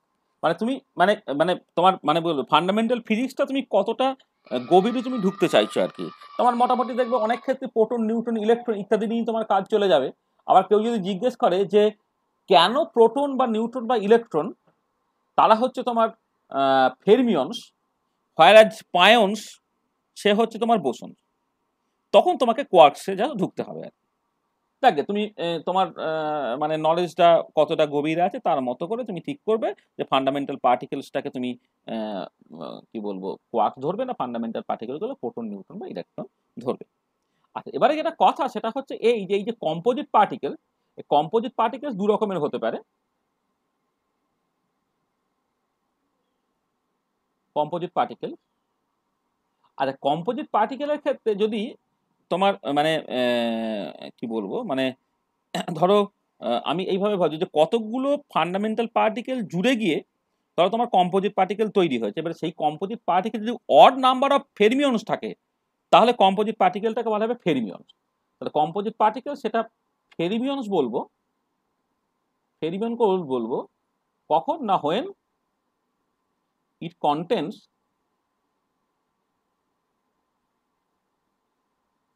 Odd number of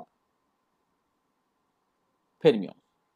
যেমন ধরো আমি হিলিয়াম থ্রিটাকে বললাম, হিলিয়ামের থ্রি এর ক্ষেত্রে কি আছে তুমি দেখো এক্ষেত্রে যে তোমার এই যে প্রোটন নিউট্রন ইলেকট্রন মিলে 5টা, তাহলে সবাই ফেরমিয়ন, তাহলে সংখ্যাটা টোটাল অড।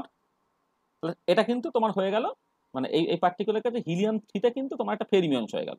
আবার একটা কম্পোজিট পার্টিকেলস তারা বোসনসও হতে পারে, সেটা কিসের উপরে, when it contain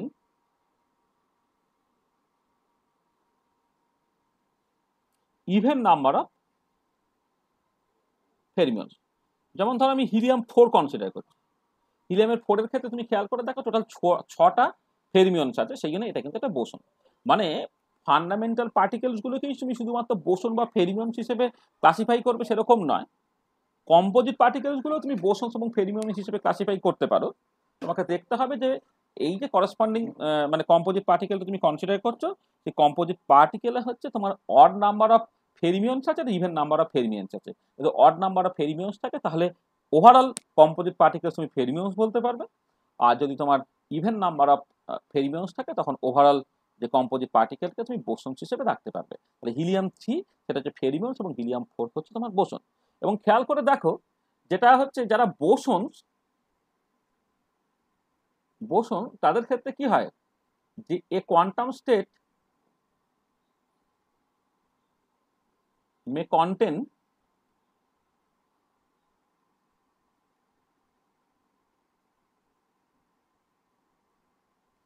any number of particles.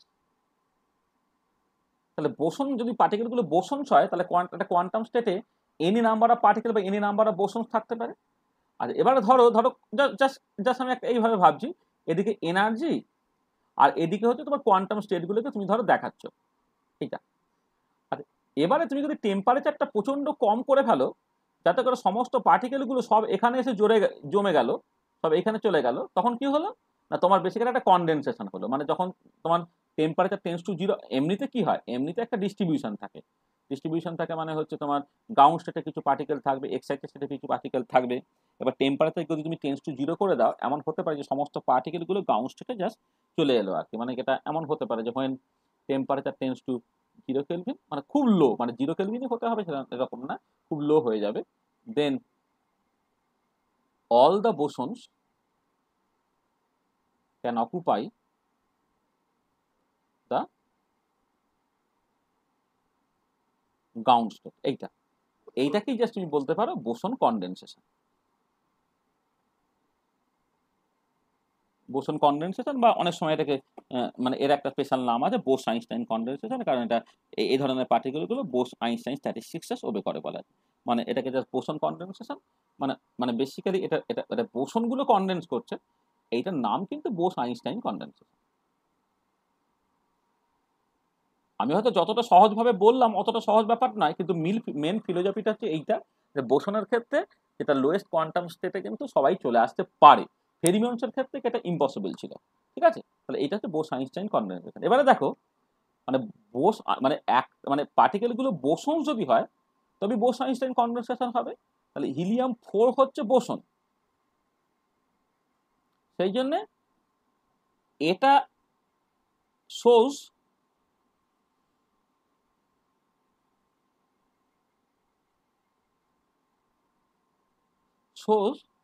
Bose Einstein condensation.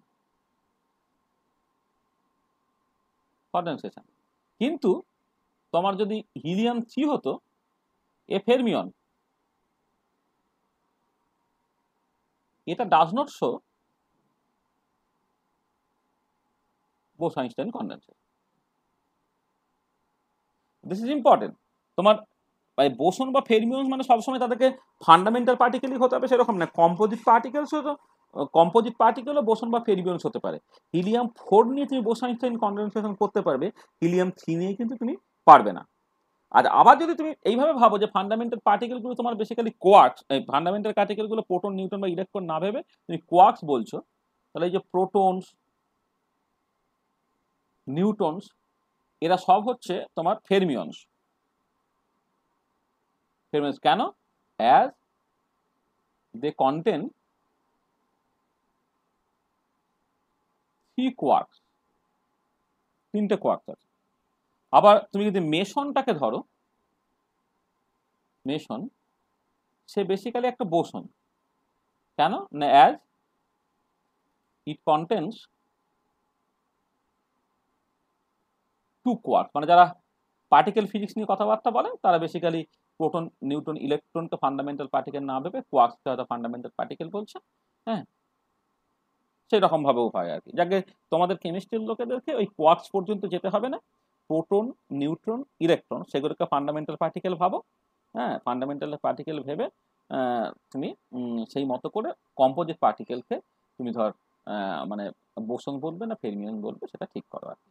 আচ্ছা বলো তো হাইড্রোজেন মানে যদি কেমন শিখেছো, যে হাইড্রোজেন অ্যাটম ধরো, আবার হাইড্রোজেন মলিকুল বলো। আচ্ছা বলো তো এরা বোসন না ফেরমিয়ন?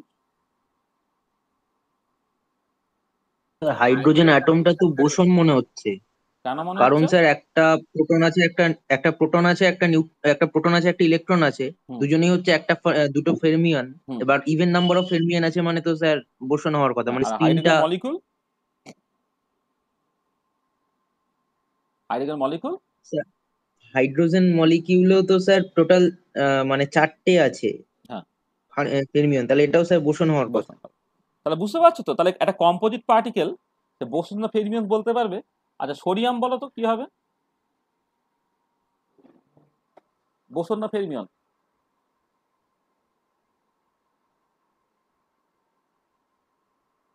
ফেরমিয়ন হবে স্যার, এই বোসন হবে, বোসন। আর 11 11 আর 12 হবে। হ্যাঁ, তাহলে কি হলো তাহলে? তাহলে স্যার ওটা তো ইভেন নাম্বার হয়ে যাচ্ছে, মানে বোসন হবে। বোসন হবে। তাহলে দেখো এই ইলেকট্রনের সংখ্যা 11 অড হলো, সেইটাই শুধু বসে থাকলে হবে না তোমার, ঠিক আছে? তোমার এই পার্টিকুলার কেসে কিন্তু তোমার মানে বোসন কেন, তোমার 11টা প্রোটন আছে, 12টা নিউট্রন আছে, আর 11টা ইলেকট্রন আছে। তাহলে মিলে কত হলো? আলটিমেটলি সংখ্যাটা ইভেন, তাহলে কিন্তু এটা বোসন হচ্ছে। ঠিক আছে, বোঝা গেল? হ্যাঁ স্যার। কার্বনের তো বিভিন্ন আইসোটোপ হয়।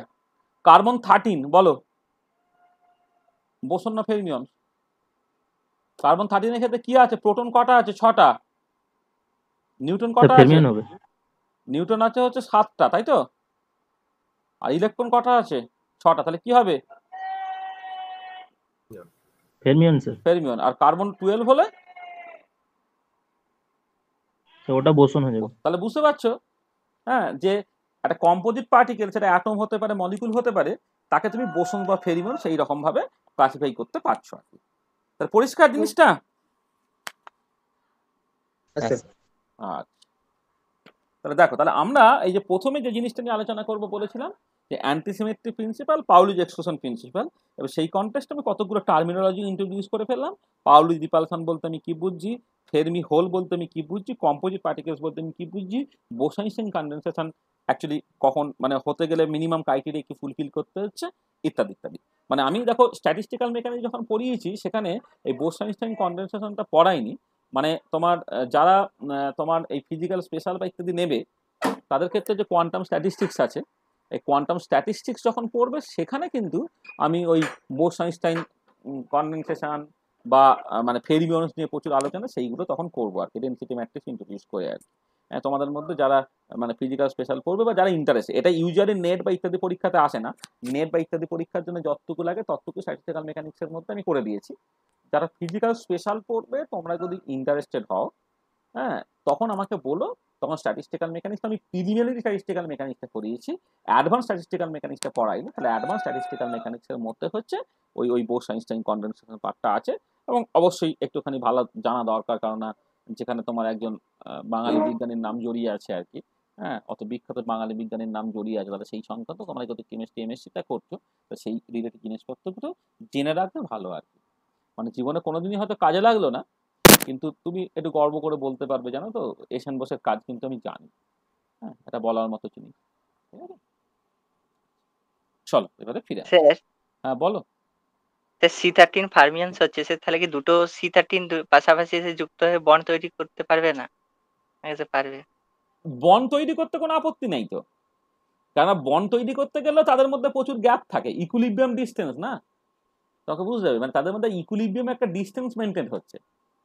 হ্যাঁ, বুঝতে পারছো তো তোমার, হ্যাঁ মানে স্যার। তাতে কোনো অসুবিধা নেই কিন্তু, মানে দুটো C13 পাশাপাশি এসে বন্ড তৈরি করতে অসুবিধা নেই, মানে বাকিগুলো যদি তোমার বন্ড অর্ডার ফন্ড অর্ডার ঠিক থাকে, কারণ একটা কার্বনের ঘাড়ে তো একটা কার্বন পড়ে না, কার্বন কার্বনের মধ্যে কিন্তু একটা ইন্টার নিউক্লিয়ার সেপারেশন থাকে, একটা সেপারেশন থাকে কিন্তু, সেটা মাথায় রাখতে হবে।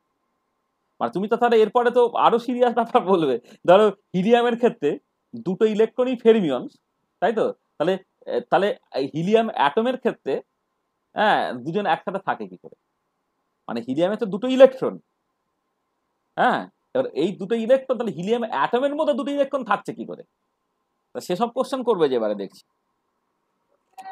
কারণ কার্বন কার্বন বন্ড তৈরি করতে গেলে দুটো কার্বন নিউক্লিয়াসকে যতটা কাছাকাছি আসতে হয়, হিলিয়ামের ক্ষেত্রে তো দুটো ইলেকট্রন আরো কাছাকাছি আছে,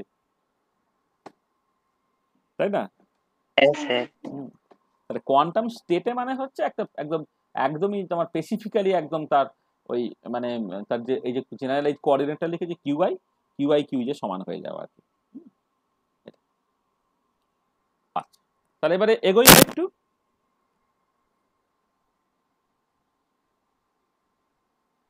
তাহলে এবারে আমি আসছি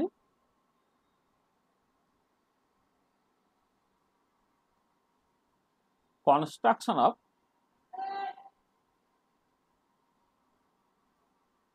অ্যান্টিসিমেট্রিক ওয়েভ ফাংশন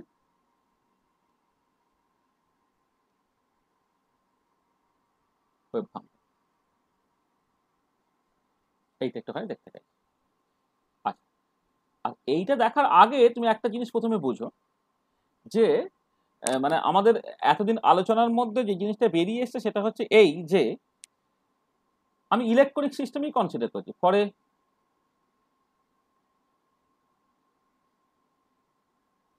আমি এখন না ফেরমিয়ন ফেরমিয়ন কথাটা বারবার বলছি না, আমি ইলেকট্রনে চলে যাচ্ছি, ইলেকট্রন হচ্ছে ফেরমিয়ন, পরে many electronic system overall wave function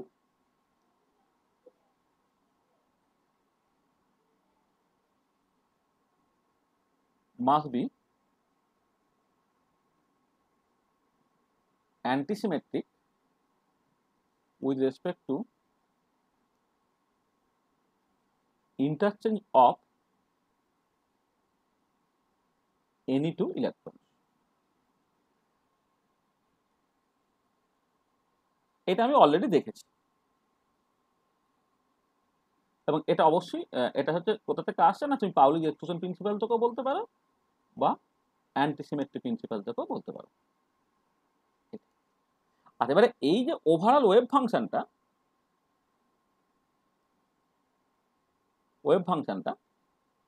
এইটাকে বলা হবে কল্ড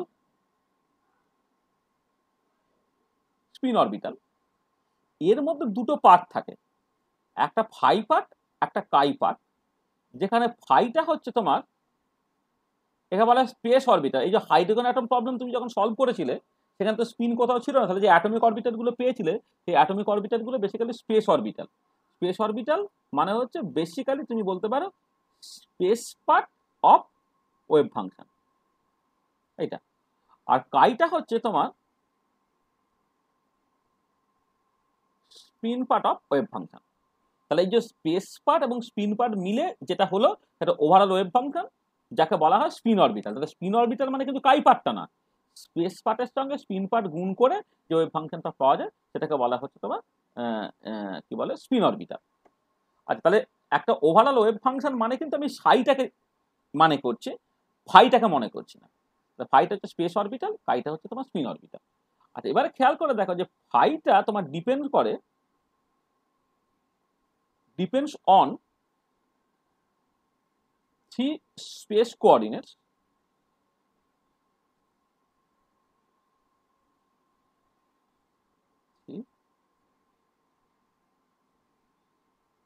বাবা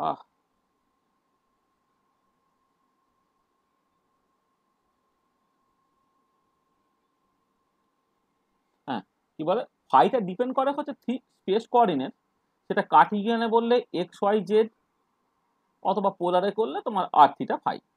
আমি পোলারেই নর্মালি ভাবি আর কি, ইলেকট্রনিক অ্যাটমিক অরবিটালগুলো জাস্ট আর থিটা ফাই এর উপর ডিপেন্ড করে। Phi depends on three space coordinate x y z or r theta phi. আর এটা হচ্ছে characterize by three quantum number, কারা কারা না এন এল আর এম এল। তিনটে কোয়ান্টাম নাম্বার আছে এন এল এবং এম এল, এইটা দিয়ে হচ্ছে তোমার স্পেস পার্টটা ঠিক হয়ে যাচ্ছে, এন এল আর হচ্ছে তোমার এম এল। তাহলে দেখো এর হচ্ছে মানে ফাই পার্ট যেটা আমি স্পেস অরবিটাল বলছি, স্পেস অরবিটালটা তোমার যদি তুমি তিনটে স্পেস কোঅর্ডিনেট আর থিটা ফাই বা এক্স ওয়াই জেড তার উপরে ডিপেন্ড করে। আর কোনো একটা স্পেসিফিক স্পেস অরবিটাল থেকে ডেজিগনেট করতে গেলে তিনটে কোয়ান্টাম নাম্বার আমায় বলে দিতে হয়, যারা যথাক্রমে এন এল আর এম এল। আর কাই যে পার্টটা এইটা হচ্ছে ডিপেন্ড করবে on the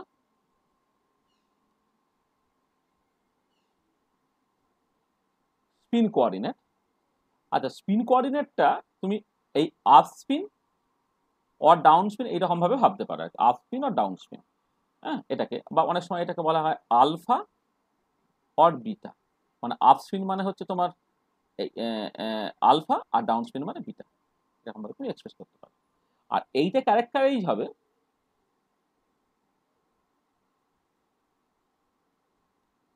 by the spin quantum number.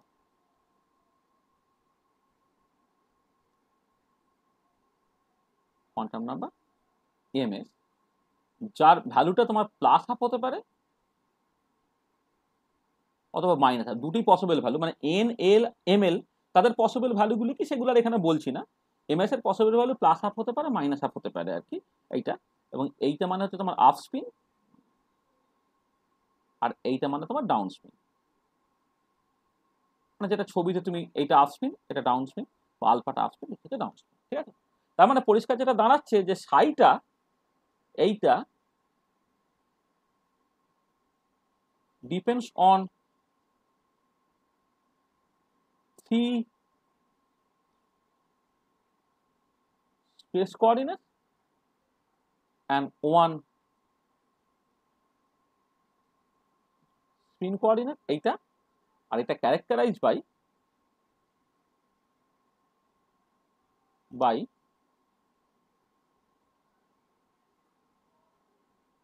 four quantum numbers n l ml and ms, ঠিক আছে। আর এবারে দেখো অ্যান্টিসিমেট্রিক প্রিন্সিপাল বলছে এই যে সাইটা, এই সাইটা হচ্ছে অ্যান্টিসিমেট্রিক হতে হবে। তাহলে এবারে খেয়াল করে দেখো যদি আমি ফাই পার্টটাকে দেখি এখানে স্পেস পার্টটা, স্পিন পার্টটাকে যদি আমি দেখি আর সাইটাকে দেখি, যে সাইটা হচ্ছে ফাই ইন্টু কাই, কি হচ্ছে দেখো। আচ্ছা প্রথমে যেটা হতে পারতো যে স্পেস পার্টটা সেটা সিমেট্রিক, স্পিন পার্টটাও সিমেট্রিক। আচ্ছা সিমেট্রিক সিমেট্রিক গুণ করলে হচ্ছে তোমার সিমেট্রিক হয়। দু নম্বর হচ্ছে এইটা সিমেট্রিক, এইটা অ্যান্টিসিমেট্রিক, সিমেট্রিকের সঙ্গে অ্যান্টিসিমেট্রিক গুণ করলে হচ্ছে অ্যান্টিসিমেট্রিক হয়।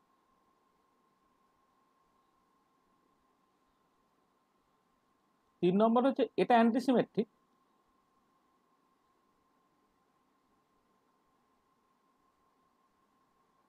এটা সিমেট্রিক,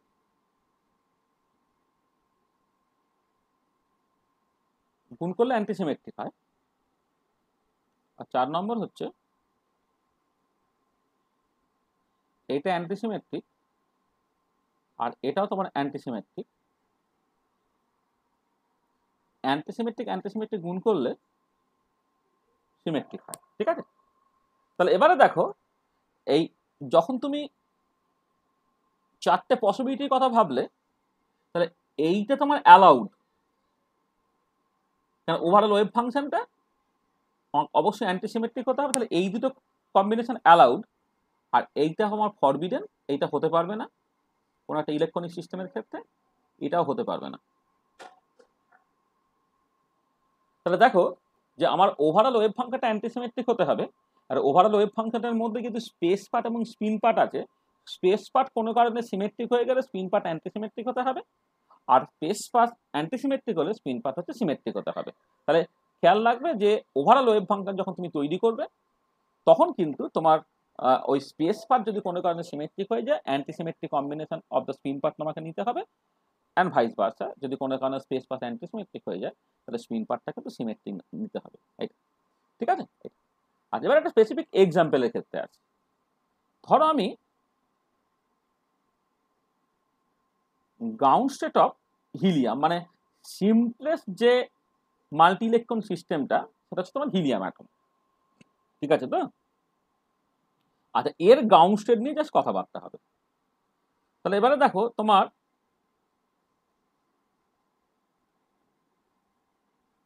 যদি হিলিয়ামের গ্রাউন্ড স্টেট ইলেকট্রনিক কনফিগারেশন,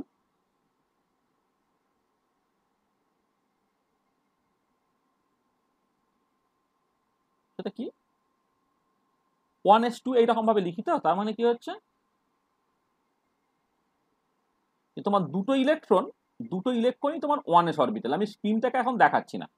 তাহলে 1s কিন্তু স্পেস অরবিটাল, মানে তুমি অ্যাটমিক অরবিটাল যেটা হাইড্রোজেন অ্যাটম সলভ করে পেয়েছো না, সেগুলো সবই কিন্তু তোমার স্পেস অরবিটাল, মানে ফাই গুলো, তাই তো? তার মানে দেখো, এই পার্টিকুলার কেসে ফাই যেটা, সেটা আমি 1-2 লিখছি, মানে space part of wave function বা স্পেস অরবিটাল যেটা।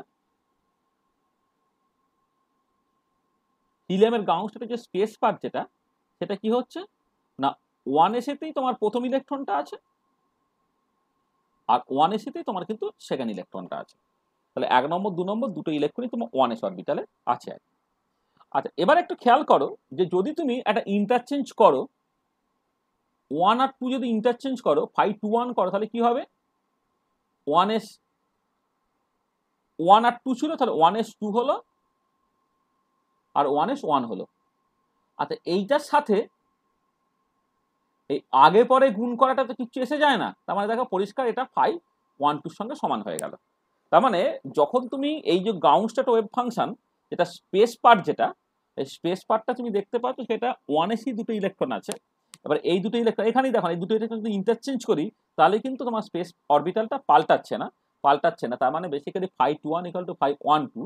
তার মানে এটা কি রিপ্রেজেন্ট করলো, যে স্পেস পার্ট যেটা, মানে space part of wave function is symmetric. ওই উইথ রেসপেক্ট টু ইন্টারচেঞ্জ, এই কথাটা বারবার লিখছি না আর কি। হ্যাঁ, তাহলে space part of the wave function is symmetric. তাহলে বোঝা গেল যে হিলিয়ামের গ্রাউন্ড স্টেটে স্পেস পার্টটা সিমেট্রিক। এটা পরিষ্কার তো? বোঝা যাচ্ছে? হ্যাঁ আচ্ছা, এবার স্পিন পার্টটায় তুমি ফিরে এসো।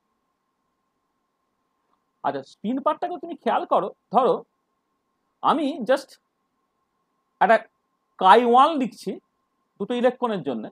দেখো, এমন হতে পারে দুটোই তোমার আপ স্পিনে আছে, তাই তো? এইটাকে তুমি এইরকম ভাবে লিখতে পারো, অর প্লাস আপ এইরকম ভাবে লিখতে পারো, অর তুমি এটাকে লিখতে পারো α1 α2। আমি এইরকম ভাবে লিখলাম, মানে এমন প্রথম কম্বিনেশনে যেটা হতে পারে যে দুজনেই তোমার বেসিক্যালি আপ স্পিনে আছে। আচ্ছা, সেকেন্ড পসিবিলিটি হতে পারে দুজনেই ডাউন স্পিনে আছে, অর মাইনাস আপ, অর এটাকে লিখছি β1 β2। আচ্ছা, থার্ড কম্বিনেশন আমি এটা প্রাইম দিয়ে রাখছি, কেন সেটা পরে বোঝা যাবে। chi3 যেটা, দেখো প্রথমটা আপ স্পিনে, পরেরটা ডাউন স্পিনে। তার মানে আমি এটাকে বলছি প্রথমটা প্লাস আপ, পরেরটা মাইনাস আপ, অথবা এটাকে তুমি বলছো α1 β2 এইরকম ভাবে।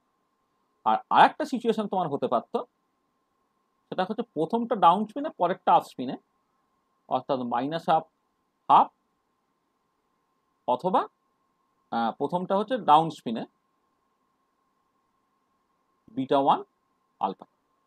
তাহলে দেখো যদি দুটো ইলেকট্রন থাকে এবং তার আপ আর ডাউন এই দুটো পসিবিলিটি থাকে, দুটো ইলেকট্রন তুমি চারটে পসিবিলিটি, দুজনেই আপ দুজনেই ডাউন, প্রথমটা আপ পরেরটা ডাউন আর প্রথমটা ডাউন পরেরটা আপ, চারটে পসিবিলিটি, ঠিক আছে?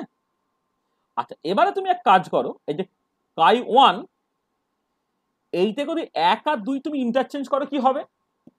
1 আর 2 ইন্টারচেঞ্জ করে আমি জাস্ট এই সিম্বলটা ইউজ করে করছি, তখন কি হবে?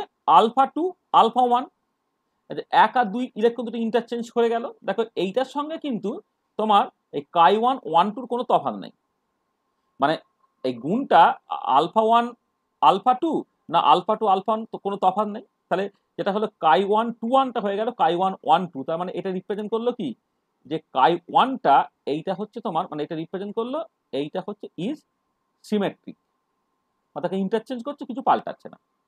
আবার কাই 2 যদি তুমি নাও 2 1, এটা কি হয়ে যাবে? বিটা 2 বিটা 1, তার সঙ্গে দেখো কাই 2 1 2 এর কোনো তফাৎ নেই, এটা কি রিপ্রেজেন্ট করছে? কাই 2 ইজ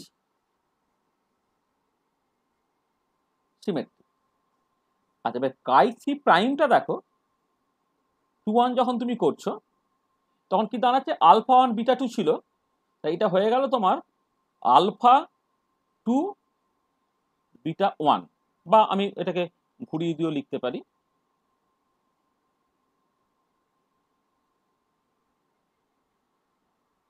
এটা কি হচ্ছে তোমার দেখো এই বিটাতে এসে গেছে 1 নম্বর ইলেকট্রন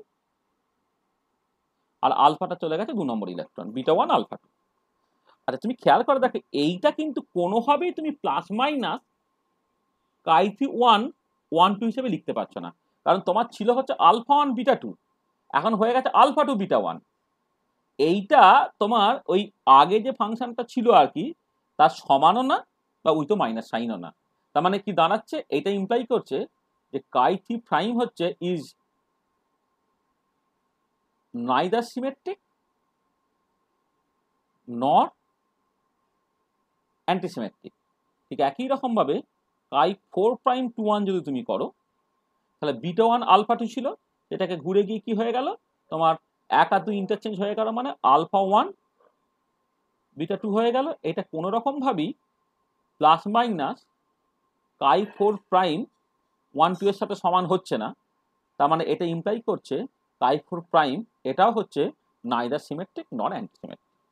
তাহলে দেখো এই 1 নম্বর এবং 2 নম্বর তারা দুজনেই সিমেট্রিক হয়েছে, কিন্তু 3 নম্বর এবং 4 নম্বর আমি নর্মালি যেটা বললাম দুটো ইলেকট্রন প্রত্যেকেরই আপ এবং ডাউন হওয়ার যেহেতু সম্ভাবনা আছে, তো চারটে পসিবিলিটি, দুজনেই আপ দুজনেই ডাউন, প্রথমটা আপ পরেরটা ডাউন, প্রথমটা ডাউন পরেরটা আপ।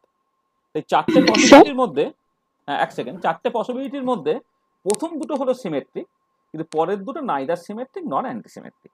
হ্যাঁ বলো কি বলছো বলো। স্যার ফার্স্ট এটা দুটোই প্লাস হবে তো, যেটা ওই কাই 1। হ্যাঁ ও এটা এ হয়ে গেছে। হ্যাঁ তাহলে বোঝা গেল যে প্রথম দুটো হচ্ছে সিমেট্রিক কিন্তু পরের দুটো নাইদার সিমেট্রিক নন অ্যান্টিসিমেট্রিক। তাহলে কি হচ্ছে এই যে চারটে পসিবিলিটি নিয়েছিলাম এই চারটে পসিবিলিটি নিতে পারবো কি মনে হয়?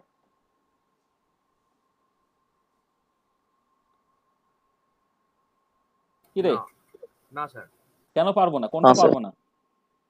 স্যার উপরের দুটো সিমেট্রিক দিয়ে গুণ করলে তো স্যার আবার ওয়েভ ফাংশনটা সিমেট্রিক হয়ে যাবে, সেটা তো অ্যালাউড নয়। না না না না, আবার কি সব ঘেঁটে ঘুঁটে দিচ্ছিস?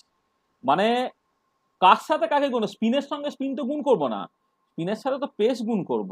তুই এখন গুণ করাটার কথা ভুলে যা।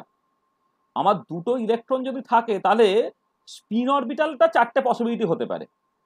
তাহলে এবারে কথাটা হচ্ছে স্পিন অরবিটালের যে চারটে পসিবিলিটি, মানে স্পিন অরবিটাল মানে spin part of the wave ফাংশনের চারটে পসিবিলিটি হতে পারে।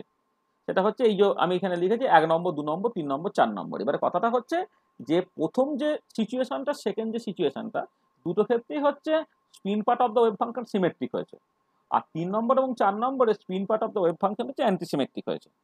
Sorry, spin part of the wave ফাংশনটা নাইদার সিমেট্রিক নট অ্যান্টিসিমেট্রিক। এবার কথাটা হচ্ছে এই যে চারটে পসিবল কম্বিনেশন নিয়েছি দুটোই আপ দুটোই ডাউন, প্রথমটা পরেরটা ডাউন আর প্রথমটা ডাউন পরেরটা, তাহলে চারটে কম্বিনেশন মানে কম্বিনেশন মানে চারটে পসিবিলিটি, এই চারটে পসিবিলিটিটাই কোয়ান্টাম মেকানিক্সে অ্যালাউড না অ্যালাউড না। তারপরে দুটো তো আমি অ্যালাউড স্পেস পার্টের সাথে স্পিন পার্ট আমি গুণ করব। হ্যাঁ বলো কি বলছো বলো। প্রথম দুটো অ্যালাউড হবে। প্রথম দুটো অ্যালাউড হবে, পরের দুটো হবে না। না স্যার, হবে না স্যার। কেন হবে না? স্যার পরের দুটো তো মানে সিমেট্রিক বা অ্যান্টি সিমেট্রিক কিছু বলতে পারছি না ওটাকে। কেন সিমেট্রিক বা অ্যান্টিসিমেট্রিক বলতেই হবে নাকি? স্যার না হলে আমরা তো স্পেস পার্টের সঙ্গে ওটাকে গুণ করে আলটিমেটলি সাইটা অ্যান্টি সিমেট্রিক আসছে বা সিমেট্রিক আসছে কিনা বুঝতে পারছি না, ওই জন্য বলছি। তার থেকে বড় কথা হচ্ছে যে ইলেকট্রনগুলো তো আইডেন্টিক্যাল। ইলেকট্রনগুলো যদি আইডেন্টিক্যাল হয় তাহলে আমি এই যে প্রথমটাকে আপে রাখবো পরেরটাকে ডাউনে রাখবো, বা প্রথমটাকে ডাউনে রাখবো পরেরটাকে আপে রাখবো, এটা কি আমি করতে পারি?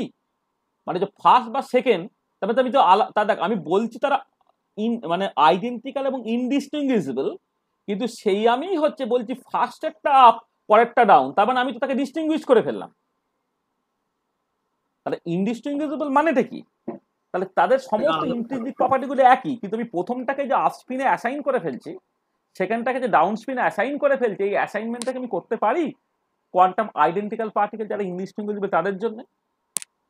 তাহলে যখনই তার আইডেন্টিক্যাল পার্টিকেল হয়ে যাবে তখন কিন্তু ওভারঅল ওয়েভ ফাংশনটা must be symmetric or antisymmetric. তার মানে এখানে কাইতে এবং কাইফোর এই যে কম্বিনেশনটা নিয়েছি, এই কম্বিনেশনটা সকাল ইনডিস্টিংগুইশিবিলিটি প্রিন্সিপালটা ওবে করছে না। মানে তুমি শুধু স্পিন পার্ট আলাদা করো, যেহেতু ইলেকট্রনগুলো আইডেন্টিক্যাল এবং ইনডিস্টিংগুইশেবল, তাকে আইদার সিমেট্রিক নাহলে অ্যান্টিসিমেট্রিক হতে হবে। স্পেস পার্টটাও আইদার সিমেট্রিক নাহলে অ্যান্টিসিমেট্রিক হতে হবে। কিন্তু এক্ষেত্রে তুমি দেখতে কাইথি এবং কাইফোর এই যে দুটো কম্বিনেশন এরা নাইদার সিমেট্রিক নর অ্যান্টিসিমেট্রিক, এই দুটো অ্যালাউড নয়। তার কারণটা কি? কারণ দে ডু নট ওবে সকল ইনডিস্টিংগুইশেবিলিটি প্রিন্সিপাল।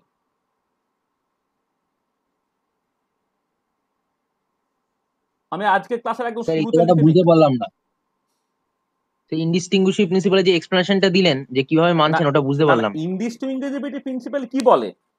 বলে হচ্ছে যে যদি তোমার কোয়ান্টাম আইডেন্টিক্যাল পার্টিকেল যারা ইনডিস্টিংগুইশেবল, তাদের জন্য overall wave function must B symmetric or antisymmetric. এই তো গল্পটা হয়েছে। তাহলে এবারে এইখানে গিয়ে তুমি ওয়েভ ফাংশনটা পেলে, মানে যেটা কাই3 প্রাইম আর কাই4 প্রাইম, সেটা সিমেট্রিক না অ্যান্টিসিমেট্রিক না। মানে যদি সিমেট্রিক হতো অথবা অ্যান্টিসিমেট্রিক হতো তাহলে সেটা অ্যালাউড ছিল, কিন্তু এটা সিমেট্রিক না অ্যান্টিসিমেট্রিক না, সেটা অ্যালাউড নয়। এবারে এইটা আমি জাস্ট ফিজিক্যালি বললাম। ডিস্টিংগুইশেবল হলে কি করে আমরা বলছি যে এটা সিমেট্রিক আর অ্যান্টিসিমেট্রিক কনসেপ্টটা কেন আসছে আমি বুঝতে পারলাম না কিসে ওই আমি বলবো জায়গাটাই। কি, বল আরেকবার বল কি বলছিস কোশ্চেনটা। স্যার একদম শুরুতেই এক্সপ্লেনেশনটা যখন বললেন মানে এক্ষুনি আমাকে, তখন স্যার বললেন না যে যে ইনডিস্টিংগুইশেবল হলে সেটা সিমেট্রিক বা অ্যান্টিসিমেট্রিক হবে, এটা কি করে বলছেন? মানে তুই ডাইরেক্ট আগের ক্লাস লিঙ্কিংটা কি করেছিলিস? করে আনছেন? আগের ক্লাস করেছিলিস? ছিলাম তো, সে আগের দুটো দিন ভাগ করেছিলেন এই ফেরমিয়ন্স না, বোসন আগের বলে দিন পুরো ক্লাস সেখানে। করেছিস তো? শেষ পর্যন্ত করেছিস তো? হ্যাঁ স্যার। তা শেষে ফাইনাল কনক্লুশন কি ছিল? স্যার ফাইনাল তুমি আইগেন ভ্যালু গুলো দিয়ে দেখালেন যে একটা -1 একটা হচ্ছে +1। হ্যাঁ করে তারপরে কি হলো? তারপরে তারপরে আইগেন ভ্যালু দিয়ে পারমুটেশন অপারেটর হ্যামিল্টনের সাথে কমিউট করলো, করার পর হ্যাঁ স্যার করলো। ফাইনাল টেক হোম মেসেজটা কি ছিল?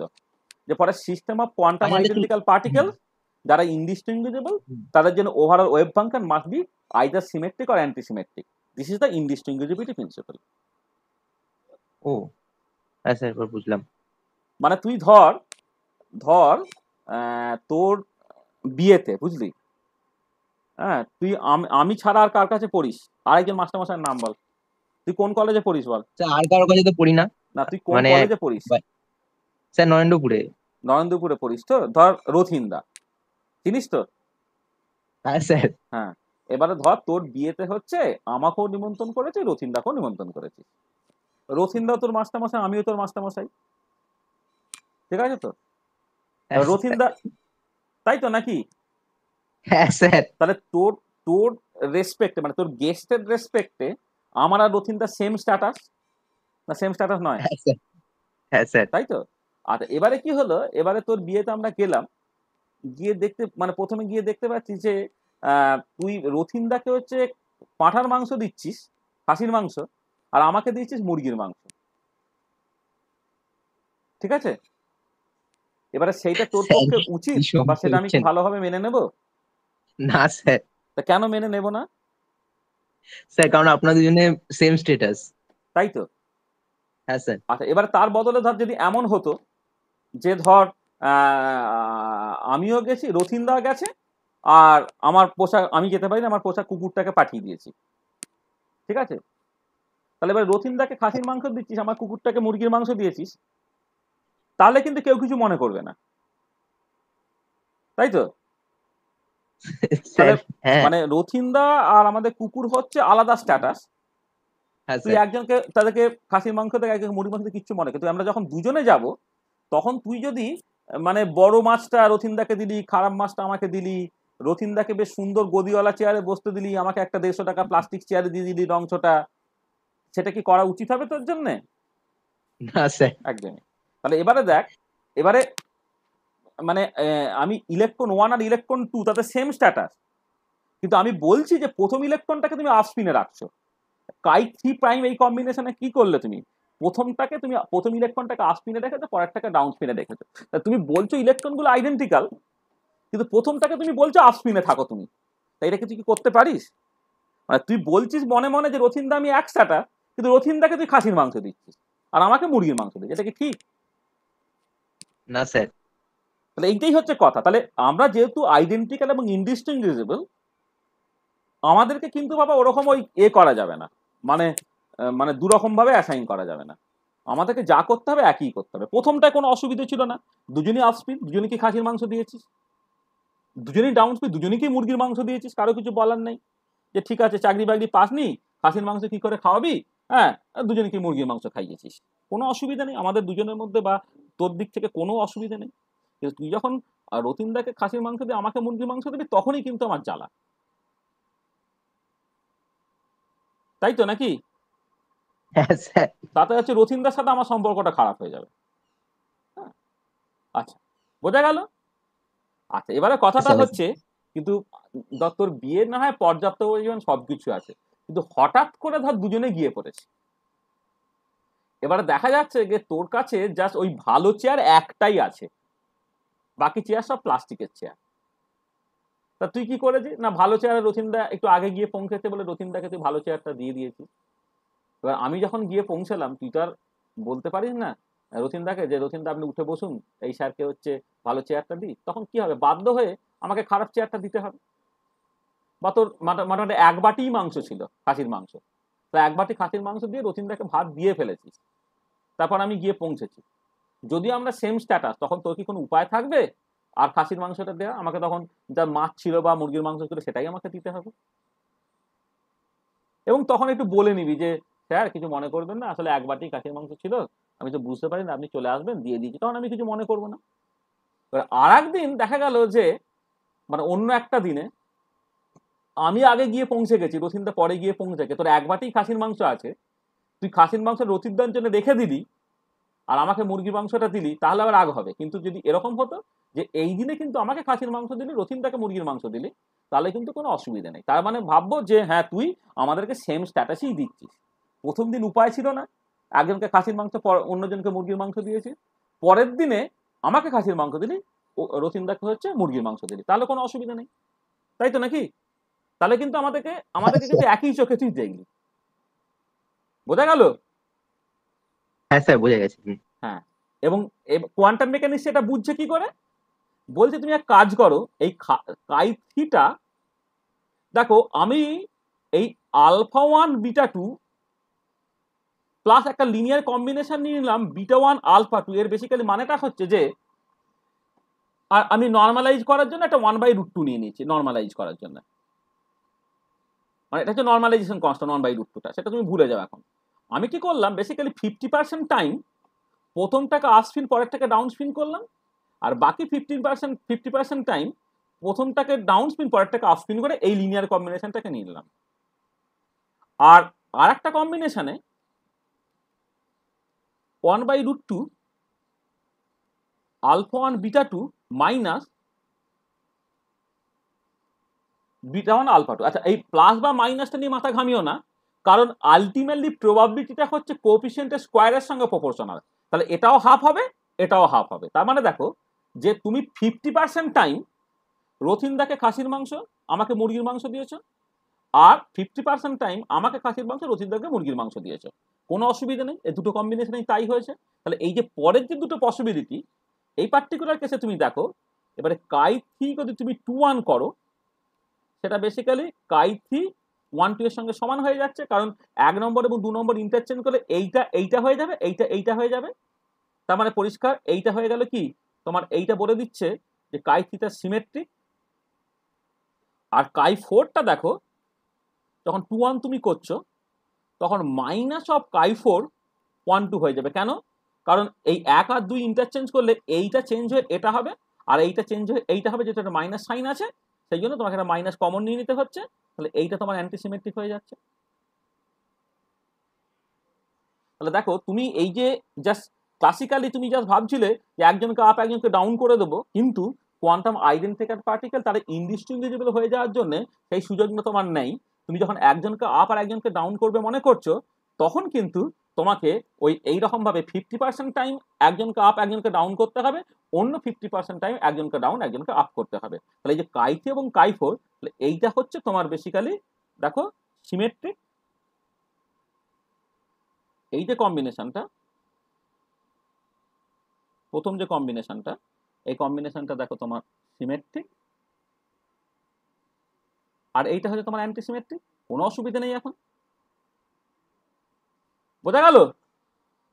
তাহলে বোঝা গেছে তো? তাহলে 4 allowed spin part of wave function একটা 2 ইলেকট্রন সিস্টেমের জন্য কি কি তারা, একটা কাই1, আমি ব্র্যাকেট আর 1-2টা লেখার দরকার নেই, এটা হচ্ছে আলফা1, আলফা2, কাই2টা হচ্ছে বিটা1, বিটা2, কাই3টা হচ্ছে 1/√2 আলফা1 বিটা2 মাইনাস বিটা1 আলফা2, আর কাই4টা হচ্ছে 1/√2 আলফা1 বিটা2, এটা প্লাস, হ্যাঁ, আর মাইনাস হচ্ছে বিটা1 আলফা2। এই চারটে পসিবিলিটি। প্রথমটা সিমেট্রিক, সেকেন্ডটা সিমেট্রিক, থার্ডটা সিমেট্রিক, ফোর্থটা হচ্ছে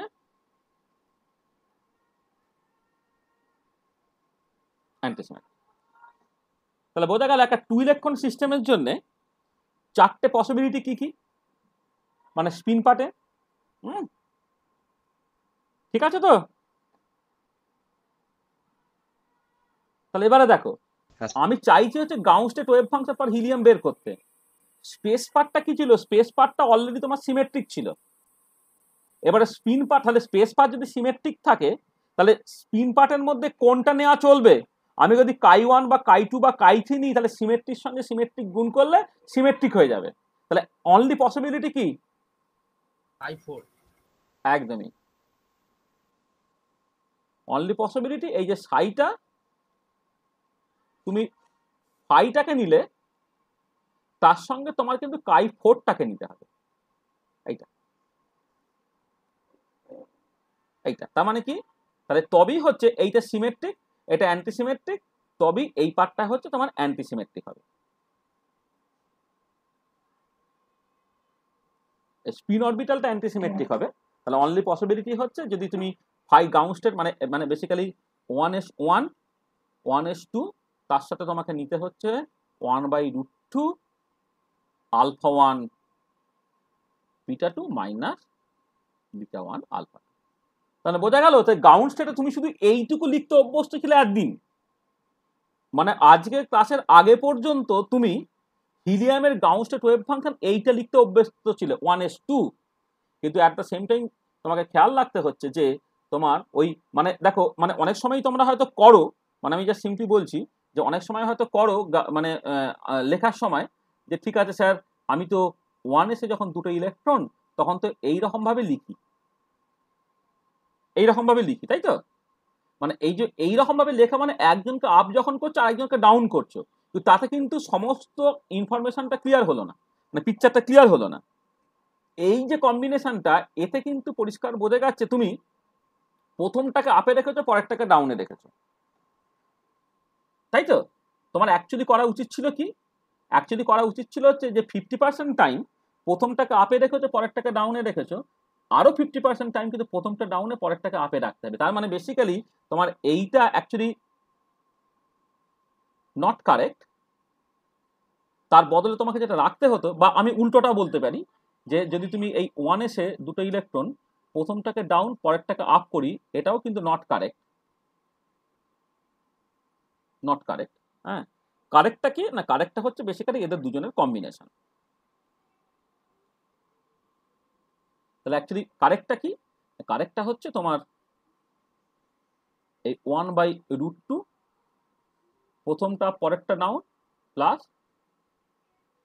1/√2 প্রথমটা ডাউন পরেরটা আপ। তাহলে এই যে কম্বিনেশনটা, দিস ইজ দা, এইটা হচ্ছে তোমার কারেক্ট। তাহলে বুঝতে পারছো যে আরো ডেপথে ঢুকে তোমার আন্ডারস্ট্যান্ডিংটা পরিষ্কার হচ্ছে। তাহলে অনলি পসিবিলিটি যে গাউসের ওয়েভ ফাংশন সেটা হচ্ছে এইটা। আচ্ছা, এবার একটু খেয়াল করা দেখো নাও, তাই 1-2টা তুমি কেমন করে লিখতে পারছো? স্যার ওটা মাইনাস হবে? হ্যাঁ স্যার ওটা প্লাস লিখেছেন, মাইনাস হওয়ার কথা তো। হ্যাঁ, মাইনাস হবে। ওই জায়গায় মাইনাস প্লাসটা আনইম্পর্টেন্ট, মানে এখানে মাইনাস আর প্লাসটা না, মানে তোমার মানে মানে আসলে যেটা কথা হচ্ছে যে মানে এই যে মাইনাসটা, এইটা আলটিমেটলি যখন প্রবাবিলিটি তুমি কনসিডার করবে না, তখন বেসিক্যালি হচ্ছে এটা হাফ হাফ হয়ে যাবে আর কি। হ্যাঁ, মানে ঠিকই বলেছো, এটা হচ্ছে মাইনাস, এখানে মাইনাস সাইন আছে। আর এবারে খেয়াল করে দেখো যে এই যে এই 1s1 আলফা 1 কথাটার মানেটা কি? 1s1 আলফা 1 মানে হচ্ছে যে 1s আলফা মানে 1s স্পেস অরবিটালে আপ স্পিন, সেইখানে 1 নম্বর ইলেকট্রন আছে এইটা। আচ্ছা, তার আগে 1/√2টা গুণটা কি করে দিই আগে, এক সেকেন্ড। 1/√2টা আমি বাইরে আগে বের করে দিই। খেয়াল করে দেখো 1/√2টা যেমন বাইরে আছে, বাইরে রয়ে গেল। এবারে দেখো 1 নম্বর ইলেকট্রনটা কি আছে, 1s আছে, আলফা স্পিনে আছে, সেইটাকে আমি একসাথে 1s আলফা 1 এইরকম ভাবে লিখছি। আর 2 নম্বর ইলেকট্রন 1s আছে, বিটা স্পিনে আছে, তাহলে এটা 1s বিটা 2 এইরকম ভাবে লিখলাম। মাইনাস 1 নম্বর ইলেকট্রনটা কি আছে না, 1s বিটা এরকম ভাবে আছে, আর 2 নম্বর ইলেকট্রনটা হচ্ছে 1s আলফা এইরকম ভাবে আছে। হ্যাঁ, মানে মানে 1s হচ্ছে স্পেস পার্ট, আলফাটা হচ্ছে স্পিন পার্ট আর কি, এইরকম ভাবে দেখাচ্ছে। তাই এরকম ভাবে আছে। আচ্ছা, এবারে তুমি এক কাজ করো, এই যে 1s মানে এটাকে তুমি এইরকম ভাবে লেখো 1/√2, দেখো 1s আলফা 1s বিটা, এইটা 1 নম্বর, এটা 2 নম্বর, minus 1s beta 1s alpha, এটা 1 নম্বর, এটা 2 নম্বর। তবে এই ডিটারমিনেন্ট ফর্মে আমি লিখলাম।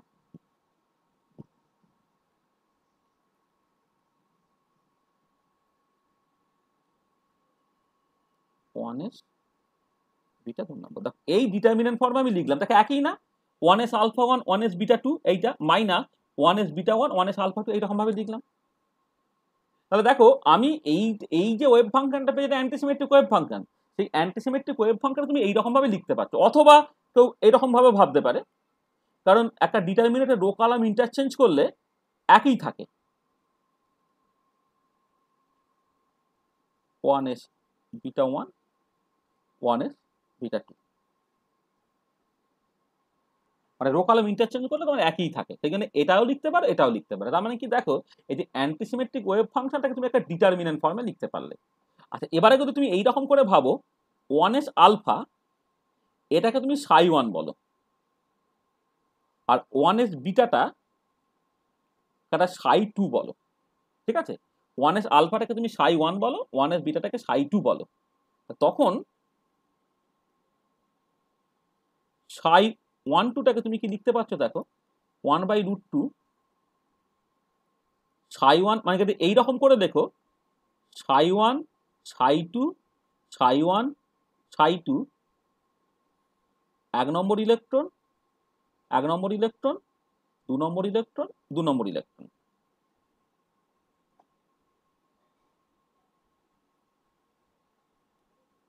এইটা অথবা হচ্ছে 1/√2 যদি এইটার মতো করে লেখো ψ1 1 ψ1 2, এইটা হচ্ছে তোমার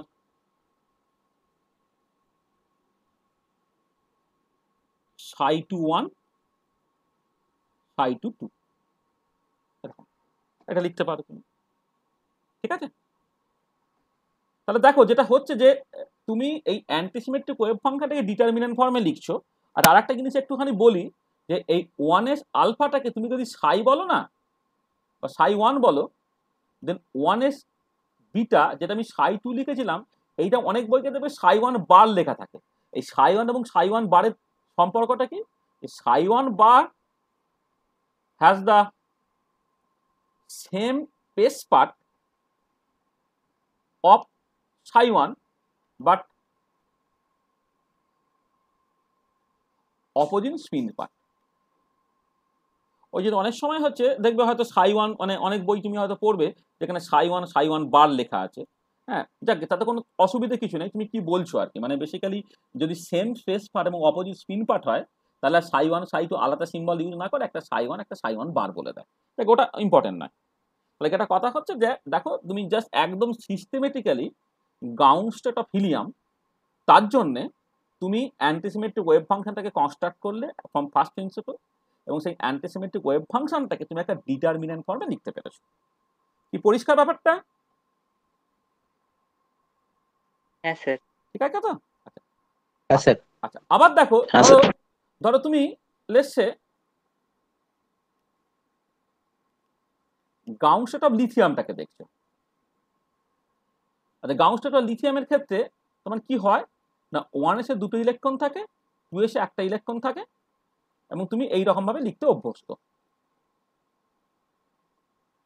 এরকম ভাবে লিখতে অভ্যস্ত। তার মানে দেখো এক্ষেত্রে মানে আমি ওই একই রকম ভাবে অ্যানালিসিসটা যদি করি, দেখো তুমি এই মানে হিলিয়ামের গাউসের ইলেকট্রনিক কনফিডেন্স এইরকম ভাবে লিখতে অভ্যস্ত তো, তাহলে কি হচ্ছে 1s এ একটা ইলেকট্রন আপ স্পিনে আর 1s এ একটা ইলেকট্রন ডাউন স্পিনে এইরকম ভাবে লিখতে অভ্যস্ত। তাহলে এখানেও ঠিক একই রকম ভাবে দেখো যে তোমার 1s এ একটা ইলেকট্রন আপ স্পিন, 1s এ একটা ইলেকট্রন ডাউন স্পিন, আর 2s এ একটা ইলেকট্রন তোমার আপ স্পিন, এইরকম ভাবে তুমি লিখেছো।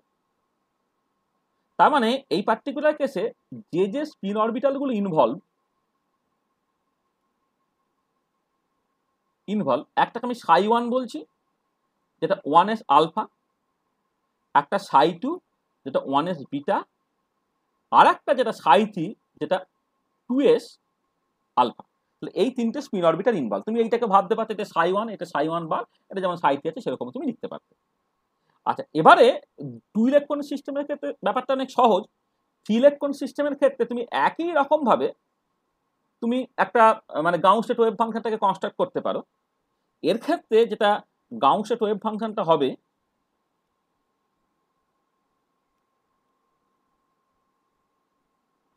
সেটা হচ্ছে আমি এইরকম ভাবে নাম দিচ্ছি, মানে লিথিয়ামের গাউস স্টেট আর কি। হ্যাঁ, সেখানে তোমার অবশ্যই 3টে ইলেকট্রন আছে, সেটাকে ψ1 2 3 এরকম ভাবে লিখতে পারো আর কি লিথিয়ামের জন্য। সেটা না 1/√3 ফ্যাক্টোরিয়াল হবে, মানে আগেরটা 1/√2 আছে, √2 মানে বেসিক্যালি 2 ফ্যাক্টোরিয়াল। আসলে যেটা হচ্ছে যে দুটো ইলেকট্রন তুমি দু রকম ভাবে ইন্টারচেঞ্জ করতে পারো, কিন্তু যদি 3টে ইলেকট্রন হয় তাহলে ফ্যাক্টোরিয়াল 3 বা 6 রকম ভাবে ইন্টারচেঞ্জ করতে পারবে, 1/3 ফ্যাক্টোরিয়াল। আচ্ছা, এইখানে তোমার একটা 3/3 ডিটারমিনেন্ট আসবে, সেটা হচ্ছে তোমার এই যে ψ1। আচ্ছা, আমি যে কোনো একরকম ভাবে লিখছি, মানে এই দুটোতে বেসিক্যালি একই মানে করছে, আমি যে কোনো একরকম ভাবে লিখছি ψ1 ψ2 ψ3 ψ1 ψ2 ψ3 ψ1 ψ2 ψ3, এইখানে 1 1 1 2 2 2 3 3 3। মানে দেখো এই জাস্ট এই রকম ভাবে লিখলাম, এইটা যেভাবে লিখেছি বাঁ দিকেরটা সেই রকম ভাবে তুমি ডান দিকটার মতো করেও লিখতে পারতে, সেটা তুমি নিজেরা লিখে নেবে আর কি। মানে ডিটারমিনেন্টের রো কলাম ইন্টারচেঞ্জ করে যাতে একই থাকে, তাহলে নতুন কিছু না। তার মানে দেখো তাহলে গাউস স্টেট অফ লিথিয়ামের জন্য তোমরা অ্যান্টিসিমেট্রিক যে ওয়েভ ফাংশনটাকে খুব সিম্পল ওয়েতে তুমি ডিটারমিনেন্ট ফর্মে লিখে ফেলতে পারলে। দেখো আগেরটার সঙ্গে সিমিলারিটি টেনে তোমার শুধু যেটা জানতে হচ্ছে সেটা হচ্ছে কোন কোন স্পিন অরবিটাল ইনভলভ আছে। ঠিক একই রকম ভাবে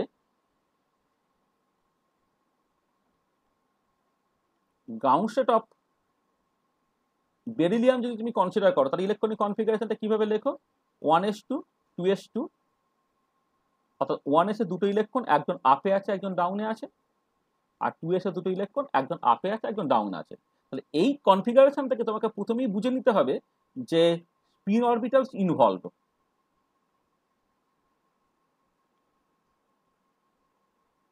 স্পিন অরবিটাল ইনভলভ ψ1 সেটা হচ্ছে 1s আলফা, ψ2 সেটা হচ্ছে তোমার 1s বিটা, ψ3 সেটা হচ্ছে 2s আলফা, আর ψ4 সেটা হচ্ছে 2s বিটা। তাহলে এবারে গ্রাউন্ড স্টেট ওয়েভ ফাংশনটা 1 2 3 4 চারটে ইলেকট্রন আছে, 1/√4 ফ্যাক্টোরিয়াল হবে, হ্যাঁ এইটা।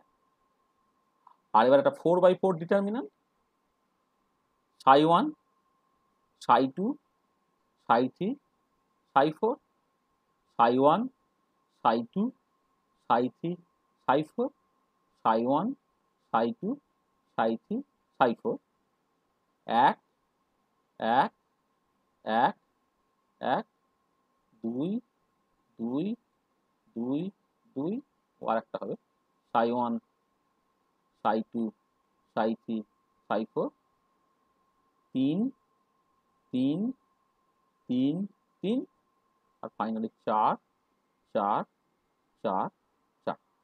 ঠিক আছে, তাহলে যখন তুমি বেরিলিয়ামের জন্য গ্রাউন্ড স্টেট ওয়েভ ফাংশনটা লিখছো ঠিক একই রকম ভাবে তোমার দাঁড়াচ্ছে। এবার তুমি জাস্ট বাড়িতে একটুখানি নিজেরা চেষ্টা করে নেবে, হ্যাঁ। তারপরে তুমি ধরো বোরনের জন্য করে দেখো, মানে ground state,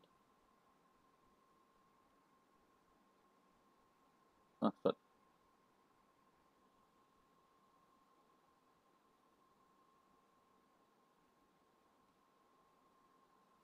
boron, carbon, nitrogen, oxygen etcetera, এগুলো তোমাকে আমি হোমওয়ার্ক দিলাম। তাহলে এবারে দেখো জেনারেলি কি হচ্ছে। জেনারেলি যদি এরকম হয় যে ফরে multi electron problem N electron system, if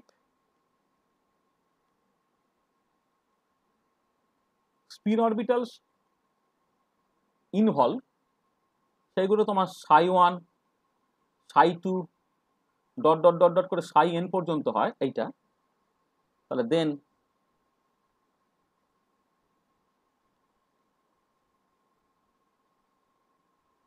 antisymmetric wave ফাংশনটা তুমি কেমন করে লিখবে, ψ1 2 আপ টু n পর্যন্ত 1/√n factorial,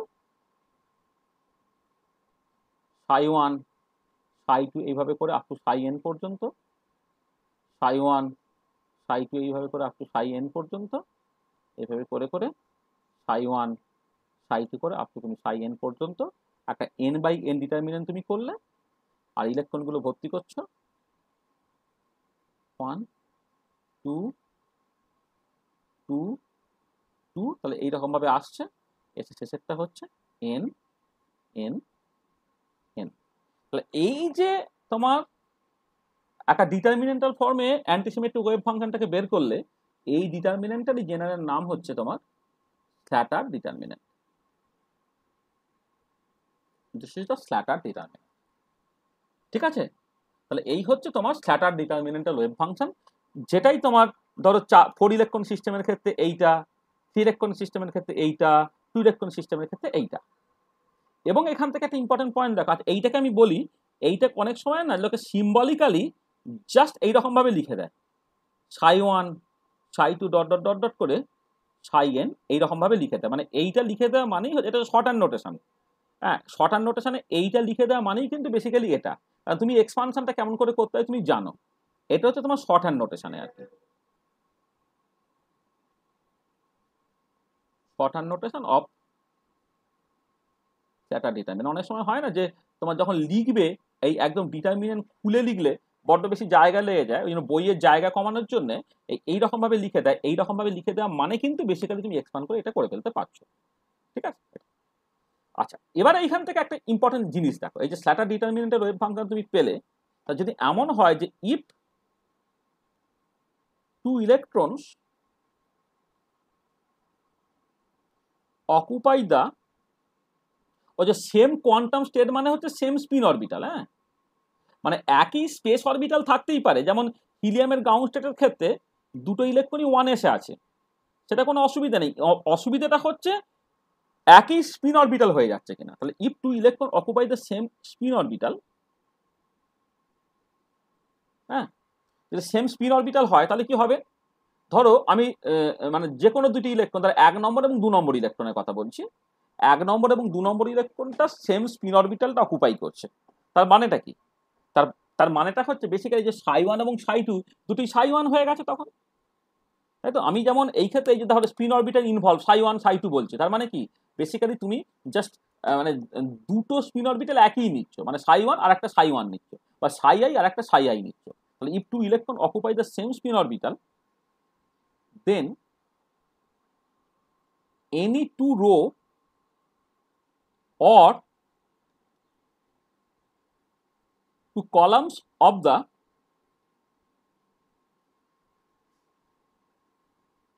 Slater determinant be the same। তুমি দেখো মানে যেরকম ভাবে লিখছো, মানে যদি এই পার্টিকুলার কেসে ψ1 = ψ2 দুটো কালাম সমান হয়ে যাচ্ছে, অথবা তুমি ডিটারমিনেন্টটাকে রো কালাম ইন্টারচেঞ্জ করে এইরকম ভাবে যদি লেখো, ψ1 = ψ2 হয়ে যাচ্ছে, মানে দুটো কালাম দুটো রো হচ্ছে বেসিক্যালি একই হয়ে যাচ্ছে। তাহলে কি বলছি না, if two electron occupy the same spin orbital, then any two rows or two columns of the Slater determinant be the same. তখন কি হবে, ভ্যালু অফ দ্য ডিটারমিনেন্টের ভ্যালু 0 হয়ে শুড যাবে। বি ইকুয়াল টু 0 হয়ে যাবে। তাহলে যে ভ্যালু অফ দ্য ডিটারমিনেন্ট 0 হয়ে গেল, তার মানে কি সেই সিচুয়েশনটা অ্যাবসার্ট, তার মানে কি this situation can never happen. তার মানে এইটাই দেখো, দিস ইজ দ্য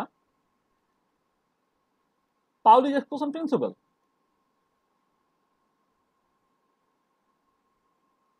তার মানে স্যাটার ডিটারমিনেন্টাল ওয়েভ ফাংশন লিখলে পাউলি's exclusion প্রিন্সিপালটা অটোমেটিক্যালি স্যাটিসফাইড হচ্ছে, তুমি দেখে নিতে পারছো। তাহলে যখনই দুটো electron same spin orbital occupy করছে, তখন কোনো দুটো রো বা কোনো দুটো column of the Slater determinant 0 হয়ে যাচ্ছে, তখন ওভারঅল ওয়েভ ফাংশনটা 0 হয়ে যাচ্ছে। তার মানে কি বেসিক্যালি সেই সিচুয়েশন ক্যান নেভার হ্যাপেন। এটাই আমার বলছে পাউলি's exclusion প্রিন্সিপাল। পাউলি's exclusion প্রিন্সিপাল যখন বলে যে তোমার মানে কোন একটা কোয়ান্টাম স্টেটে দুটো ইলেকট্রন থাকতে পারে না, আমি এটাই দেখতে পাচ্ছি। তাহলে বোঝা গেল কিভাবে আমি স্যাটার ডিটারমিনেন্টটাকে তৈরি করে ফেললাম। তাহলে দেখো যা বললাম ব্যাপারটা পরিষ্কার এখন পর্যন্ত, মানে এখন পর্যন্ত যা বলেছি কোথাও কোনো অসুবিধা আছে? না স্যার, না ঠিক স্যার। আছে তো। তাহলে এবারে আমি জাস্ট, মানে আমাদের প্রয়োজনের তুলনায় বেশি সময় লেগে যাচ্ছে, তাহলে আমি এখানেও ছাড়ছি না। আমি নেক্সট ক্লাসে আমি আধ ঘন্টা সময় নেব, যেটা হচ্ছে যে আমি 2-3টে জিনিস একটু করে নিতে চাইছি। সেটা হচ্ছে যে ধরো এই গ্রাউন্ড স্টেট অফ হিলিয়াম তুমি বের করলে, যদি তোমাকে এক্সাইটেড স্টেট বের করতে বলে, excited state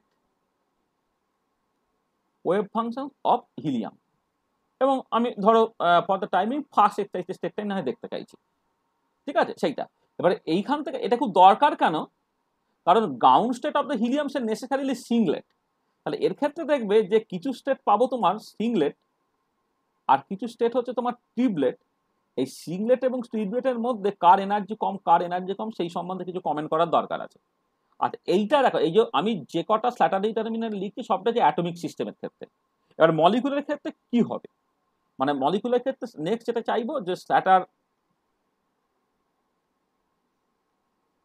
ডিটারমিনেন্টাল wave function for molecule, say ধর hydrogen or some homonuclear diatomic molecule। এই হোমোনিউক্লিয়ার ডায়াটমিক মলিকুলটাই তোমাদের বেশি করে মানে ব্যবহার করতে হয় আর কি। হেটেরোনিউক্লিয়ার সিস্টেমও করা যায়, কোনো অসুবিধা নেই। হ্যাঁ, যা আমি হোমোনিউক্লিয়ার ডায়াটমিক মলিকুলের ক্ষেত্রেই বলছি, তার ক্ষেত্রে কিছু সিম্বল ইউজ করতে হয়। হোমোনিউক্লিয়ার ডাইঅ্যাটমিক মলিকুলের ক্ষেত্রে স্যাটার determinantal wave function for molecule সেইটা দেখতে হবে, এবং এইটারও করসপন্ডিং দুটো অ্যাপ্রোচ তোমার দেখতে হবে। একটা হচ্ছে মলিকুলার অরবিটাল থিওরিতে কি হয়, আর একটা হচ্ছে ভ্যালেন্স বন্ড থিওরিতে কি হয়। মানে এমওতে এবং ভ্যালেন্স বন্ড থিওরিতে গ্রাউন্ড স্টেট ওয়েভ ফাংশনগুলো আলাদা হচ্ছে আর কি এইটা। এবং সেটা আমি যেটা করব, এটা দুটোই করব ফর গ্রাউন্ড স্টেট, মানে দেখো হিলিয়ামও 2 ইলেকট্রন সিস্টেম, হাইড্রোজেন মলিকুলও 2 ইলেকট্রন সিস্টেম। তাহলে হিলিয়ামের ক্ষেত্রে আমি গ্রাউন্ড স্টেট ওয়েভ ফাংশন লিখতে শিখে গেছি, তার মানে কি হাইড্রোজেন মলিকুলের ক্ষেত্রে গ্রাউন্ড স্টেট ওয়েভ ফাংশন আমি লিখতে শিখে গেছি? তাহলে কোথায় তফাৎটা আর কি সেটাকে দেখার দরকার পড়ে for ground state as well as for excited state. তাহলে আমাদের নেক্সট ক্লাসে এই কাজটাকে করতে হবে। নেক্সট ক্লাসে মানে বেশিক্ষণ সময় লাগবে না, আধ ঘন্টাটার সময় লাগবে। তাহলে আমরা জাস্ট এক্সাইটেড স্টেট অফ হিলিয়ামটাকে করে দেবো, আর তার সঙ্গে হচ্ছে মানে তাহলেই বুঝে যাব যে অন্যান্য সিস্টেমের ক্ষেত্রে কেমন করে জিনিসগুলোকে ক্যালকুলেট করতে হয়, মানে কেমন করে লিখতে হয়। আর তার সঙ্গে সঙ্গে যেটা নেট বা গেট এই পরীক্ষায় দেবে খুব রেগুলার বেসিসে পড়েছে, যে তোমার পলি ইলেকট্রনিক অ্যাটম, তার ক্ষেত্রে শুধুমাত্র স্যাটার ডিটারমিনেন্টের ওয়েভ ফাংশন লিখতে বলেছে সেরকম নয়, তার সাথে হচ্ছে তোমার ওই পার্টিকুলারলি হোমোনিউক্লিয়ার ডায়াটমিক মলিকুল, তাদের জন্য তোমার হচ্ছে স্ট্যাটার ডিটারমিনেন্টের ওয়েভ ফাংশন লিখতে হবে ground state and excited state. আসলে কোশ্চেনগুলো এরকম ভাবে দেয় যে তোমার বলে দেবে যে স্পেস পার্টটা হচ্ছে এই হাইড্রোজেনের গ্রাউন্ড স্টেট এমতে হচ্ছে এইটা, তাহলে তার স্পিন পার্টটা কতটা, ইত্যাদি ইত্যাদি আর কি। হ্যাঁ, এটা মানে একদম 4 নম্বরের এমসিকিউ দেয়, কিচ্ছু মানে একদম তোমার একদম চোখের নিমেষে তুমি জাস্ট টিক মেরে দিতে পারবে, কোনো ভাবতেও হবে না, কোনো ক্যালকুলেশনও করতে হবে না। তাহলে আমি জাস্ট এই জিনিসগুলো আমি নেট বা এমএসসি ছেলেদের জন্য বারবার বারবার বলছি, মানে ডোন্ট আন্ডার এস্টিমেট মি। মানে তোমাদের সংখ্যাটা, ছাত্রদের সংখ্যাটা পরপর কমে কমে যাচ্ছে, মানে আমি ফার্স্ট দিনে যতক্ষণ এসেছিল সেকেন্ড দিনে তার থেকে কম, আজকে তার থেকে কম এসছে। আমি আজকেই কিন্তু এই যারা যারা আসনি আর কি, হ্যাঁ, আমি কিন্তু সবাইকে মানে ডিলিট করিয়ে দেবো এ করে, বা আর একদিন ম্যাক্সিমাম দেখতে পারি আর কি। কারণ আমি চাই হচ্ছে আমার সিরিয়াস 10টা ছাত্র থাকে, দ্যাটস অল। কারণ 10 জনের বেশি ছাত্র আমি না পাওয়াবো তাকে আইআইটিতে পাঠাতে, না পারবো তাকে কোথাও রিসার্চে পাঠাতে আর কি। হ্যাঁ, 10টা স্টুডেন্ট মানে হচ্ছে ভীষণ বেশি আর কি। মানে আমরা যখন স্টুডেন্ট ছিলাম তখন আইএসসি ব্যাঙ্গালোরে একমাত্র ইন্টিগ্রেটেড পিএইচডি করানো হতো, 10টা সিট ছিল। টিআইএফআর তারপরে শুরু হলো, মাত্র 10টা সিট ছিল। এবার 10 জন ছাত্র মানে এই সেই সংখ্যাটা মোটে কম নয় কিন্তু, হিউজ নাম্বার আর কি। হ্যাঁ, আমি সেই সংখ্যাটাই থাকুক আমি জাস্ট এইভাবে ভাবছি আর কি। কারণ তুমি নেট বা ইত্যাদিতে ভালো করতে গেলে বা ডমিনেট করতে গেলে এইরকম কিছু জাস্ট টোটকা যা শিখিয়ে দেওয়া আর কি। হ্যাঁ, তুমি জাস্ট এর ব্যাকগ্রাউন্ডটা যদি জানো, তোমাকে না ভেবে জাস্ট উত্তরটাকে করে দিতে পারবে, কোনো সময়ই লাগবে না। ওখানে এই ক্লাসগুলো সিরিয়াসলি করতে হবে। যারা করবে না, হ্যাঁ, আমি দেখি নেক্সট ক্লাসে পুরো গ্রুপটা কি ভেঙে দেবো, মানে করে আবার নতুন করে তোমরা ইনটেক হবে আর কি। হ্যাঁ, এবং চাইবো যে ওই আমি বলেইছিলাম যে পরীক্ষা হোক বা যাই হোক, যে যারা 100% ক্লাস করতে পারবে তারাই জাস্ট ক্লাসে থাকবে, বাকিদের থাকার দরকার নেই আর কি। হ্যাঁ, সেটাকে মাথায়, আমি পরের দিন ঝাড়গ্রামের ছেলেদের আমি লিঙ্ক পাঠাবো না, যারা ইন্ডিভিজুয়ালি আসতে চায় হচ্ছে তারা আসবে। হ্যাঁ, কারণ যারা মানে ওই ভিডিও পেয়ে যাচ্ছি, মুখ পেয়ে যাচ্ছি বলে আমি 6:30 ঘুম থেকে উঠবো, তুমি ঘুম থেকে উঠবে না। আমি যেটা শেখাতে চাইছি এই আলোচনার থ্রু দিয়ে, ওই যে এটা মানে আলোচনার থ্রু দিয়ে তো অনেক কিছু বেরিয়ে আসে, কোনো ডাউটস বা ইত্যাদিগুলো ক্লিয়ার হয়ে যায়, তো সেগুলো তুমি মন দিয়ে করবে না, সেরকম করে তার লেখাপড়া হয় না। না, লেখাপড়া খুব সাধনার জিনিস, সেটাকে আর মন দিয়ে করতে চাও তারাই করো, নাহলে এই তো চাকরি বাকরি আছে, তো বললাম তো কে চাকরি করবে বলো, বিএসসি পাস করেছি, পাস করে তার জন্য 2টো চাকরি আছে, 2জনকে চাকরি দেওয়া যাবে। হ্যাঁ, যে কোনো 2জন আমার সাথে যোগাযোগ করো। হ্যাঁ, 20 থেকে 25, মানে 2.5 থেকে 3 লাখ টাকা প্যাকেজ, হ্যাঁ, পার্মানেন্ট চাকরি, ঠিক আছে।